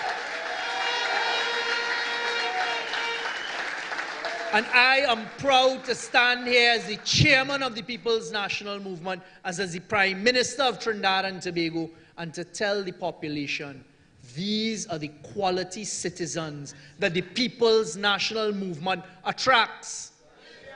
Marisha came forward on the last possible day we had for screening of Tabaquite. And with her, we found a tremendous candidate and one of the citizens of Trinidad and Tobago. Tonight on this platform alone, you have seen the quality of what the People's National Movement has to offer. My friends, my family, my fellow citizens, we have some important decisions to make on April 28th. Some very, very important decisions. The first decision every citizen who has the right to vote in Trinidad and Tobago has to make when you wake up on the 28th of April, because that's the day that counts. The first decision you have to make is to go and vote. Let us not take that for granted. Let us not take that for granted. So tonight, I start off by asking every citizen who cares about Trinidad and Tobago to go out and vote on the 28th of April. Don't stay home. Don't take anything for granted and say, well, I'm not voting. Because you see, in the past, some have made that mistake. And you led Trinidad and Tobago to the brink where we were almost destroyed. So for the future of our children, for the future of our country, for the future of the small ones that are here amongst us, the small ones that you've left at home, the small ones who must carry us forward. This is for them. So on the 28th of April, the first decision I ask for every citizen interested in Trinidad and Tobago, who wants to build Trinidad and Tobago, who wants to unify Trinidad and Tobago, who wants to write a new chapter for Trinidad and Tobago on a strong foundation, go out and vote. There are young people amongst us that ask the right questions. Young people in that category of 18 to 25 who may be disillusioned. They're asking, well, why should I vote? They're asking, but all politicians are the same. But the People's National Movement has presented 41 candidates that are not the same. We have shown in the last 10 years in building a strong foundation why we are the right choice. So to those young people and to those persons who are thinking of not voting, over the next 4 weeks, listen carefully to the compelling arguments, the sane and sober arguments, the sane and sober advocacy to you as to why the first thing you need to do on the 28th of April, Monday the 28th of April, is to go out and vote. Because every single vote counts. The second decision you have to make as you go to that voting booth is you have to decide who to vote for. You have to take a conscious decision as to what you are going to cast. Your constitutionally protected vote for which party. And that is a serious decision. Because that decision that we all take is going to decide the course of the future of Trinidad and Tobago. I am asking every citizen who wants a stable, caring, listening, strong, respected, experienced government to build Trinidad and Tobago and to unify us in Trinidad and Tobago and to write a new chapter for Trinidad and Tobago, to vote for the People's National Movement. Vote for Terence Dial Singh in Arangwe, St. Joseph. Vote for Marvin Gonzalez in Aruca Lopino. Vote for Marisha Alvarado in Tabakit. Vote for Renuka Sagram Singh Suklal in St. Augustine. Vote for me as your Prime Minister in Port of Spain North, St. Anne's West. Vote for Hans Devines for Diego Martin West. Vote for young Kareem Marcel in Laventille West. Vote for our other young candidates, Sean and Lena and all others, Adam, in the various constituencies. But listen to what you're voting for when you vote for the People's National Movement. You're voting for a government that cares. Don't listen to them saying we don't care. Because in caring, sometimes you have to take the hard decisions. But what we are going to do is to ensure that the limited and the growing resources go firstly to those who require it the most. Vote for a government that has the experience. Vote for a government that has proved itself. A government that has a Minister of Finance who has served in the Ministry of Finance at the highest levels longer than any Minister of Finance in Trinidad and Tobago, supporting many Ministers of Finance. Think about it. The Minister of Finance, the current one, has served under different governments, has served under different parties, and he still offered himself to service, offered himself to come back in Trinidad and Tobago, knowing the responsibility of carrying the Ministry of Finance over the next few years. And when you can attract quality people, the candidates that we have put forward, it says something. So come out and vote on the 28th for the People's National Movement. Under my leadership, I have made a call for unification, and I'm going to continue that call. I am making a call for inclusion. It is something that I will ensure that we do. I'm calling for all of us to work together. And that is why you have so many decent citizens, so many citizens who want what is better for Trinidad and Tobago, coming forward and willing to support the People's National Movement. But it is incumbent upon us, it's important for us, the members of the People's National Movement, to ensure that we come out and vote, because there are many who have never voted for us before that are pledging to come out and vote. And if we do that, and when we do that, we will be able to do what Marvin has asked for and get the requisite number of seats in the Parliament to form the next government. Under me, in the last few weeks and even before, under my leadership as the Prime Minister of Trinidad and Tobago, you would have seen that very consciously and strategically, I have immediately started to meet with important stakeholders. Meeting with people to listen. Meeting with people to decide how I am going to steer the ship of Trinidad and Tobago forward. Meeting with people, as you will see happening as I continue to go forward. Because I need to understand, and my government needs to understand, what are the things that need change and focus. Because we understand after 10 years of a strong foundation that we are about to write a new chapter. So the first thing I did was focus on education, because that is P&M policy. It is the People's National Movement that gave free education. But we recognize, and I recognize, that we need to change things in our education system and many other things that have remained as status quo for too long. So the first thing I did with the Minister of Education is ask the religious leaders of the denominational boards of the various schools across the country to come and meet with us, for me to understand what they think needs to change for me to understand and also to get a commitment from them to work with this government to take the education system where it needs to go in a modern day.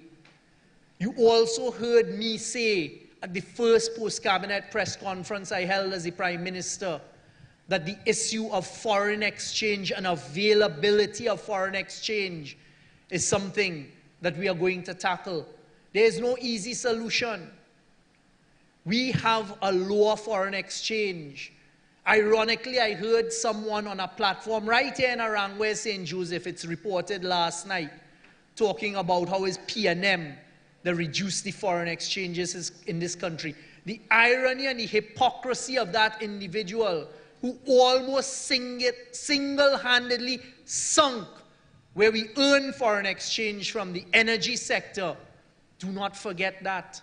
That is an individual who could not negotiate more than one contract in energy.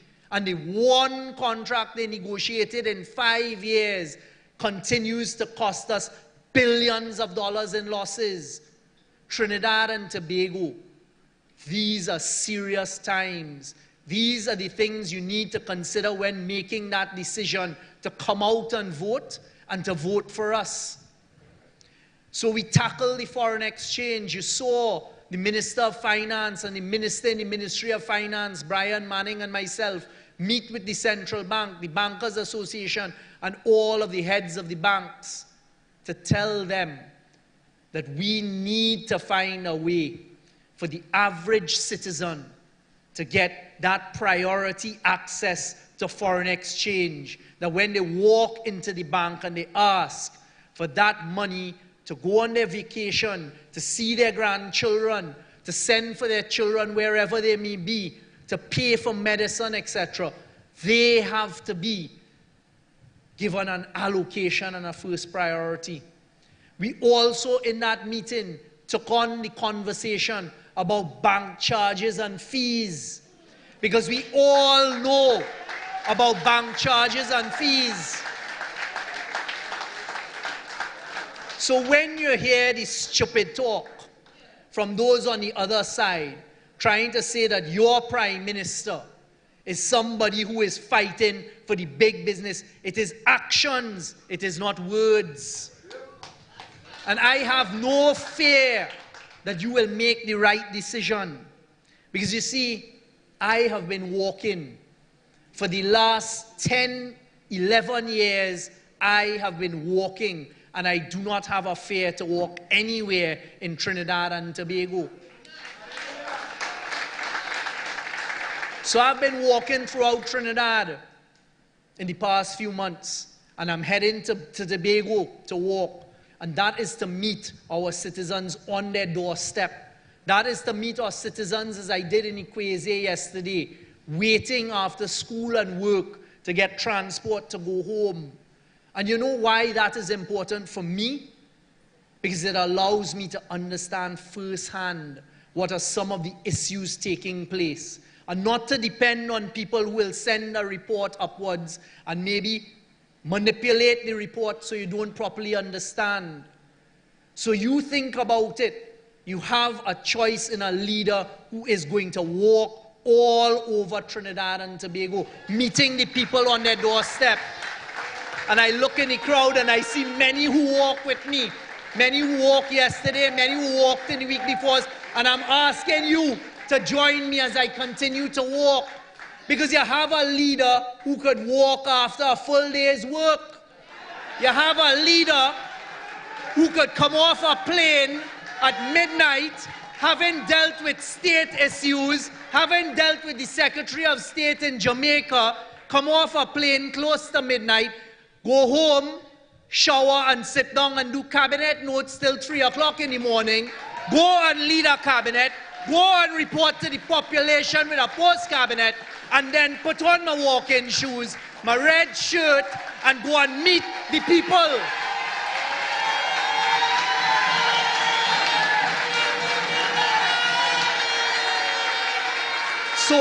So I ask all those who want to come and fight me for leadership of Trinidad and Tobago, can you do that?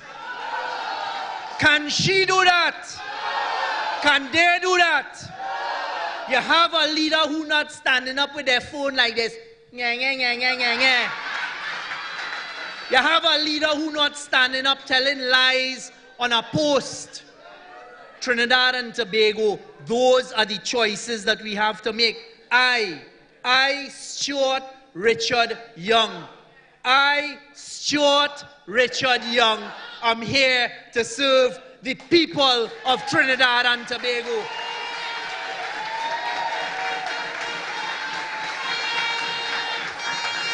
I, Stuart Richard Young, give you the commitment that I will fight for Trinidad and Tobago. And I have shown over the last few years that I am fearless in my fight for Trinidad and Tobago. Because you see, I am not intimidated by anyone. I am not intimidated by the big oil and gas companies that want to take our resources. And you have seen under the tenure of my predecessor, and I'd like to thank him tonight, Dr. Rowley. Thank Dr. Rowley. You have seen under his tenure, with my support and me going to the front line, what we've done in the energy sector. And people may say, well, how is that affecting me? It is the money from the energy sector that built the community center. It's the money from the energy sector that keeps the lights on. It is the money from the education, from the energy sector that pays for the education for that little girl right there. It is the money. I come into the pensions tonight because they're lying about that too. So citizens, I present myself here to you as the 8th Prime Minister of Trinidad and Tobago, asking that you continue to keep a PNM government in power on the 28th. And I have given you my commitment that I will work and I will fight for Trinidad and Tobago.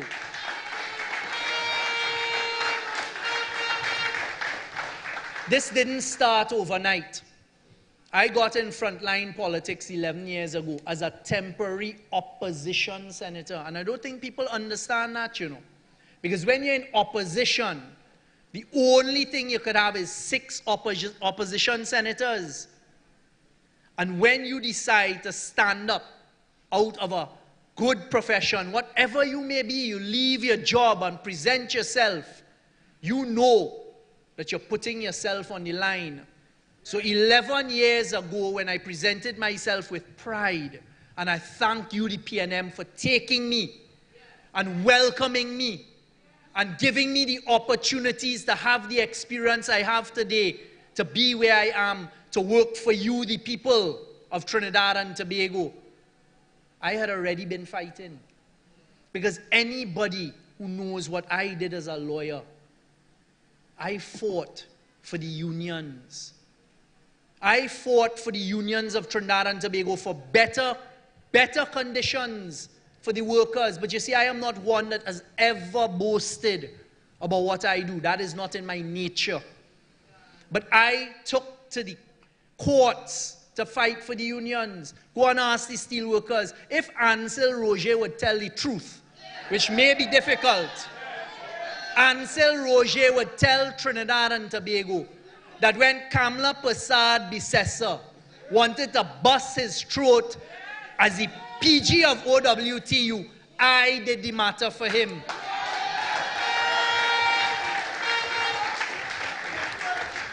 When I fought the cases for the CWU and for the steel workers and other unions, I fought because I believed in the workers' rights. I remember with great pride going into court on a Friday night to fight senior counsel for the company.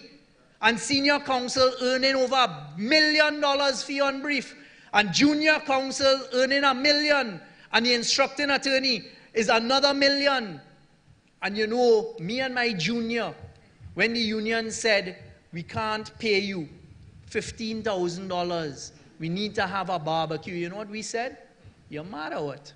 I enjoy the fight. And that is what I did for them. And that is what I did for the workers. When I walked Trinidad and Tobago, as I did in Arangwe, St. Joseph yesterday, there are workers who are part of the CWU. As I met at his gate yesterday, who called me and said, "Comrade, I from the CWU." And I remember when you took TSTT Wicket and you got all of us workers at a cost of $300 million plus. I won that case for the workers. And my argument in the court was, well, if the executives at the top could get bonus and they could get this and they could get that, the workers deserve what the workers deserve. So I fought many cases as a lawyer for persons who couldn't afford a lawyer, for persons who were the subject of domestic violence, medical negligence, and other matters. I only tell this story today so you will get a better understanding of the person who is offering himself to serve you.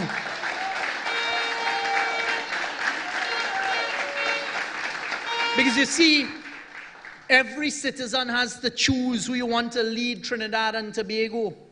You need to decide if you want a fighter, someone who will work to build Trinidad and Tobago, someone who will fight for more money for our children in Trinidad and Tobago, take on the fight and the revenue fight with the oil and gas companies as I did.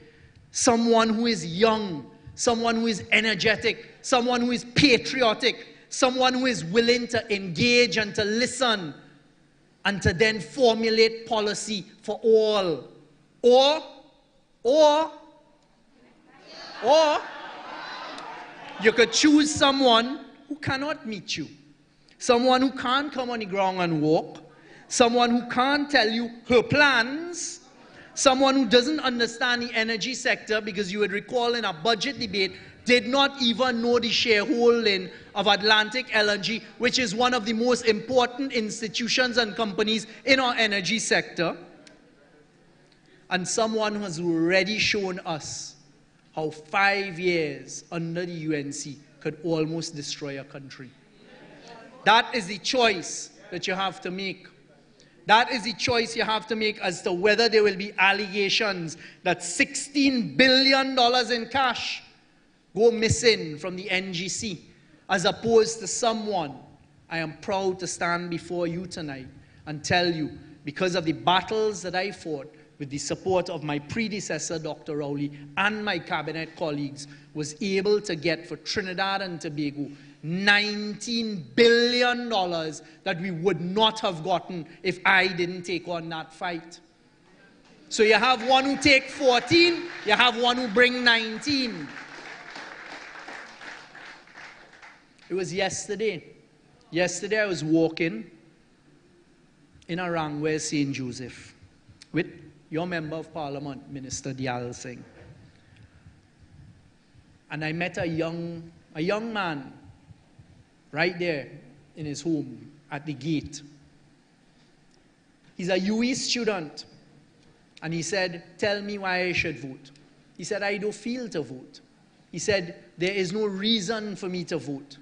And I stood up right there at his gate and took the time to explain to this young man why he needs to vote, and that we understand the difficulties for the youth.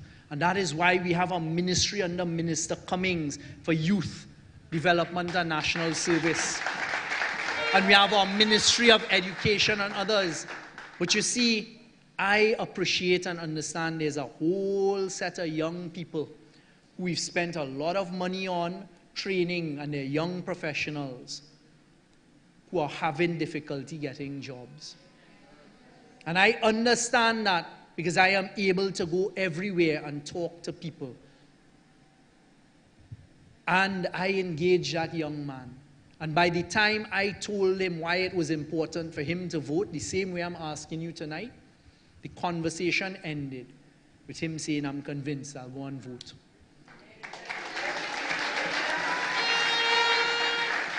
And I had one ask of him. I said, when you go to school at UE, talk to your fellow students and encourage them to vote as well. There was another one as we walked along the roadway that stopped me. Minister Dialsing was with me. A young man, he said, I've left the Trinidad and Tobago Defense Force. I've decided to become an actor. I'm becoming an actor in England. And I don't think there's enough for us here in Trinidad and Tobago. And I want a house. And I need this. And I've never voted. Tell me why I must vote. Tonight, Trinidad and Tobago, and that young man, I want to unveil another one of my plans for Trinidad and Tobago. Tonight, right here in Arangwe, St. Joseph, I have taken a decision to tell Trinidad and Tobago, through you, one of the plans for the government that is going to be there under the People's National Movement on the 29th of April. I intend to establish a council of young artists, entertainers, writers, and cultural leaders to bring their experience, their vision, their passion, their talent, their patriotism to help the PNM government under me to develop the art and culture sector for us as part of diversification. Because we have tremendous talent, and you see, if we harness that, we have a carnival, we have our steel band, we have our parties, we have that whole entertainment industry, we have artists that are unlike any in the world. I intend to harness that, to work with them, to form a council, and I'm going to establish the Art and Cultural Innovation Council to work with us, to bring their innovative ideas, because they're exporting it. Trinidad and Tobago exports our carnival. It starts in Toronto, in Notting Hill, in Miami, all throughout the islands. We need to find a way for our young, talented people, because not everybody is an academic, to find a way to turn that into hundreds of millions of dollars of foreign exchange. And these are the plans that I can present to you and will be presenting to you. I don't need to stand up in a hall and say, I don't have time tonight to tell you a plan. I don't need to tell you, well, let me talk about that another time. I could go anywhere, engage anyone, and have a sensible conversation at any hour of the day or night. So look forward to it. We are going to establish an Art and Cultural Innovation Council for that whole new movement of young people who know how to monetize this industry. And you have a government that's going to be committed to that as part of our diversification plan. Don't underestimate it and the amount of money it can earn, but also offering hope to young people who are interested in our arts, culture, and entertainment. Another issue I'd like to spend some time tonight addressing, and it's unfortunate, but it's necessary. There's a very important issue that affects our senior citizens. It is an issue that, unfortunately, those who would like to lead Trinidad and Tobago are once again trying to mislead our senior citizens about. This is a matter of pensions. This is a matter of our pensions that we have, our senior citizen pension in Trinidad and Tobago.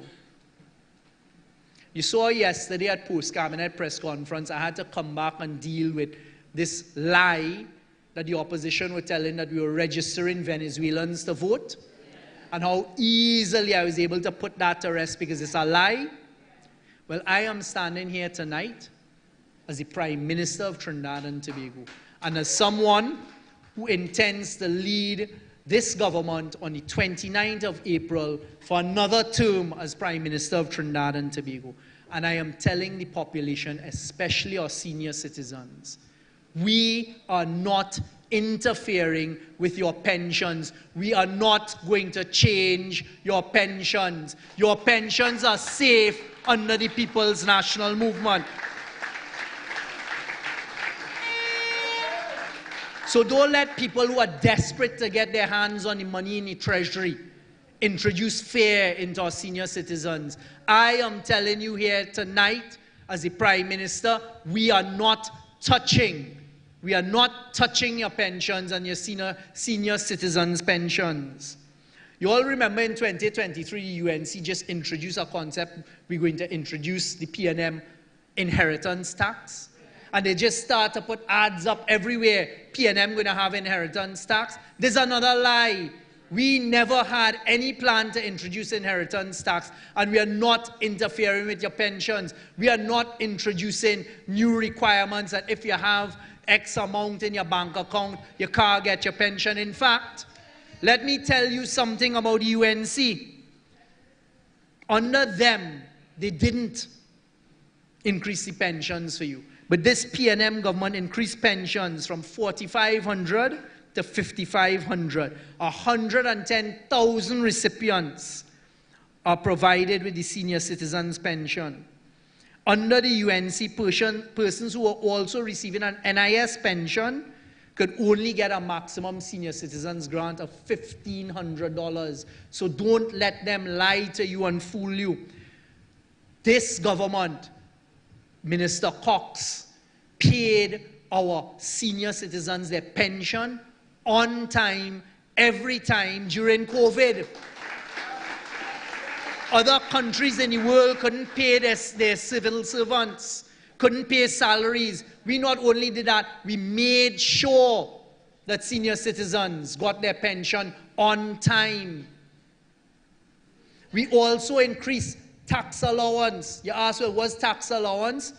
If you were earning over $5,000, you have to pay tax.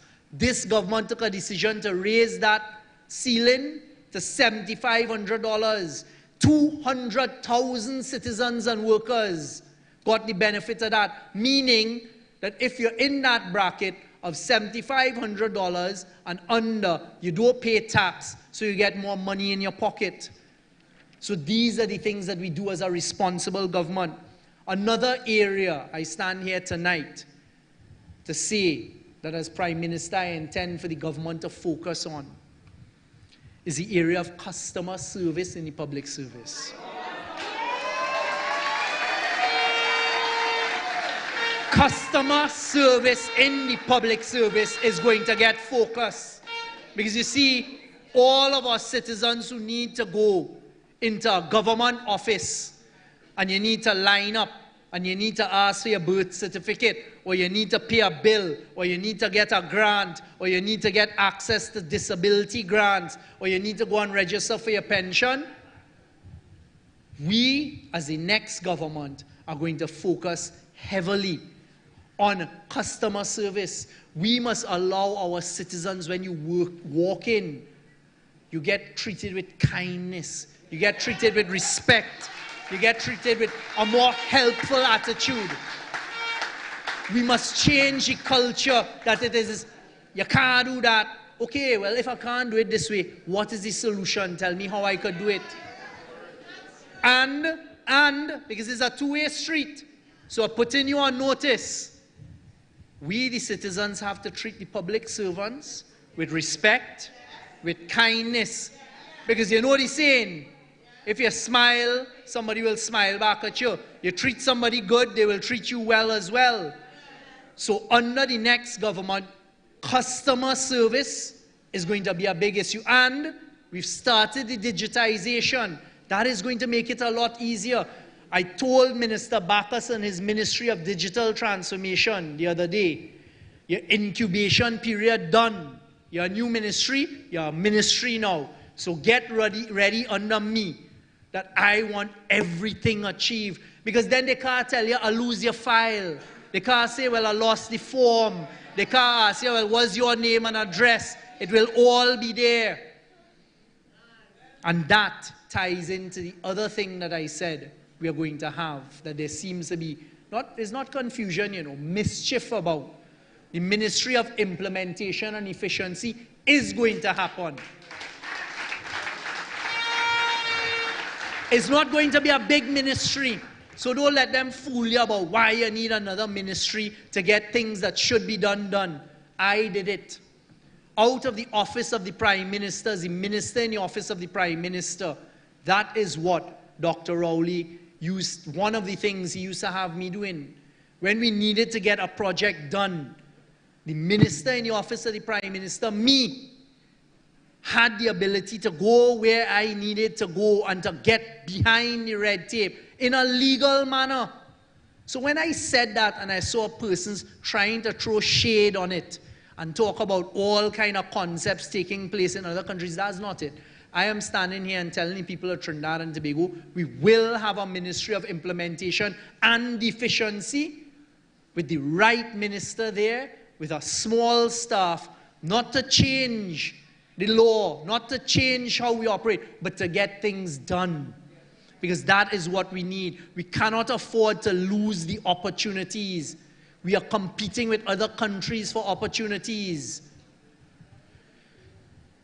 Listen, in deciding who you're voting for, you have a government, a PNM, that has policy and plans. You have a Prime Minister who will continue laying out the plans and our vision for the future. Versus you have someone and a party on the other side. Don't be fooled. They are only interested in getting their hands on your money and taking it for themselves. As I told you, they didn't negotiate a single energy contract. I'll talk about energy in the next few days, not tonight. But the one that they negotiated is still costing us billions of dollars, and that hurts me. It hurts me as a citizen because they are incompetent. They are not focused. So you have that versus what you have standing in front of you. This week, a few days ago, today is Friday, on Wednesday, I had to go and represent Trinidad and Tobago and the CARICOM. I had to jump on a plane and go to Jamaica because the Secretary of State of the United States, Marco Rubio, invited me as the Prime Minister of Trinidad and Tobago to come for a bilateral meeting. Fortunately, as I told the country yesterday, it was an excellent meeting. It was a meeting where the experience, the soberness, the ability to advocate and negotiate, the ability to do what is right for Trinidad and Tobago was able to shine in the room. And I thank you for giving me that opportunity. But you know what we need to know and what we need to focus on? Whilst I was doing that, whilst I was preparing with the Trinidad and Tobago team to go and meet with Secretary of State Rubio in something that is going to potentially decide the future of Trinidad and Tobago and the CARICOM, a meeting as important as that, the opposition had a press conference in the Leader of the Opposition's office. And the member, a frontline member of the opposition, went before the media, went before the country, broadcast it on social media. And you know what was one of his messages? Whilst your government and whilst I was fighting for Trinidad and Tobago, well, the US ain't going to take on Young. Well, the US are going to sanction Young. Young does only meet with Maduro. Rowley is Rowley and Young. That is no laughing matter. Because you see, that type of behavior is what the opposition has to offer. If you know that your government is going there to fight for Trinidad and Tobago in difficult circumstances, why would you go and try and change the narrative to a negative narrative? It's not going to affect Stuart Young, you know. Because you remember that same opposition wrote to the United States government and asked for Rowley and Young to be sanctioned. You remember that? Well, look how God smiled on us. Because despite all that they did, the credibility that this government has, the hard work that we have put in, the conversations that we have had with whoever is in government in the United States, led to us having that opportunity of a meeting with Secretary Rubio. But Trinidad and Tobago pay careful attention to the attitude of those who want to destroy Trinidad and Tobago. those who have at every stage attacked all that is being done that is good for the future of Trinidad and Tobago. It didn't work, thank God. And it will not work. And that is another reason why on the 28th of April, all who want what is right for Trinidad and Tobago have to vote for the People's National Movement. So compare and contrast. You wait, you look at it, you study it. You have two leaders. You make your decision. I put myself forward. I put myself forward to serve. I am the people's servant. I put myself forward, willing to listen, willing to make the time to engage, willing to walk, willing to put my energy, my focus, my attention to build Trinidad and Tobago. To get down as I did yesterday right here in Arangwe, St. Joseph. To stand up before you on every occasion with accountability and transparency and report to you, the citizens, because I understand and have always understood that it is the citizens of Trinidad and Tobago that give us the privilege to serve you. But on the other hand, you have someone who came right here around where St. Joseph, right here in the last 24 hours, and when being asked by citizens about plans and how you're going to deal with foreign exchange and how you're going to deal with young people who don't have jobs, said without a worry in the world, smiling, smirking, and laughing at you, I don't have time, I'm not ready to tell plans. It is because you don't have plans. Arangwe, St. Joseph, Trinidad and Tobago, I've spent the last 9.5 years serving in your government. The last 9.5 years serving in a number of different portfolios. Minister in the Ministry of the Attorney General and Legal Affairs, like Renuka. Minister in the Office of the Prime Minister. Minister of Communication, Minister of National Security, Minister of Energy, and now as your Prime Minister. And you know what that has given me? Thanks to you. It has given me the experience to do what is right for Trinidad and Tobago. It has given me the experience, and I say this without fear of contradiction, more experience than some who serve in Parliament for 20, 30 years who now want to be Prime Minister again. And you can measure it in real and tangible terms, what I have been able to deliver to Trinidad and Tobago in those 9.5 years, to you. We have a strong foundation, and it is time now to allow us, along with you, join us. Let us unify. Let us go forward with unity. Join me, join the PNM team, because it is a team. We can only do it as a team. But join us and let us write a new chapter for Trinidad and Tobago. Let us manage what is ahead of us. There will be good times, there will be difficult times. There will be hard decisions to make. It is not about just standing up and saying, I will give you this and I'll give you that. Over the next few weeks, I will tell you in a sober, sane, and proper manner what are some of the things that this government is going to continue to do for you, the people of Trinidad and Tobago, as I've done tonight. You will understand the focus, the fight, and what I am determined to do along with the PNM team and their support to write a new chapter for Trinidad and Tobago. Thank you for your attention tonight. And stand by and get ready as we write the new chapter for Trinidad and Tobago. And I look forward to welcoming all who want to build us, Trinidad and Tobago, on the strong foundation, to join Team PNM at Balizé House on April 28th, after you've cast your vote for us, and for us to say together in unison, great is the PNM. Great is the PNM. Great is the PNM. And we have prevailed. I thank you. I thank you. There you have it, my friends. There you have it, ladies and gentlemen.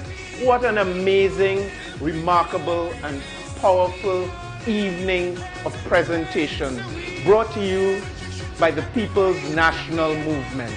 We always hold ourselves to a higher standard, and what you received this evening was a higher standard of presentation, of performance, of delivery, of leadership for the people of Trinidad and Tobago.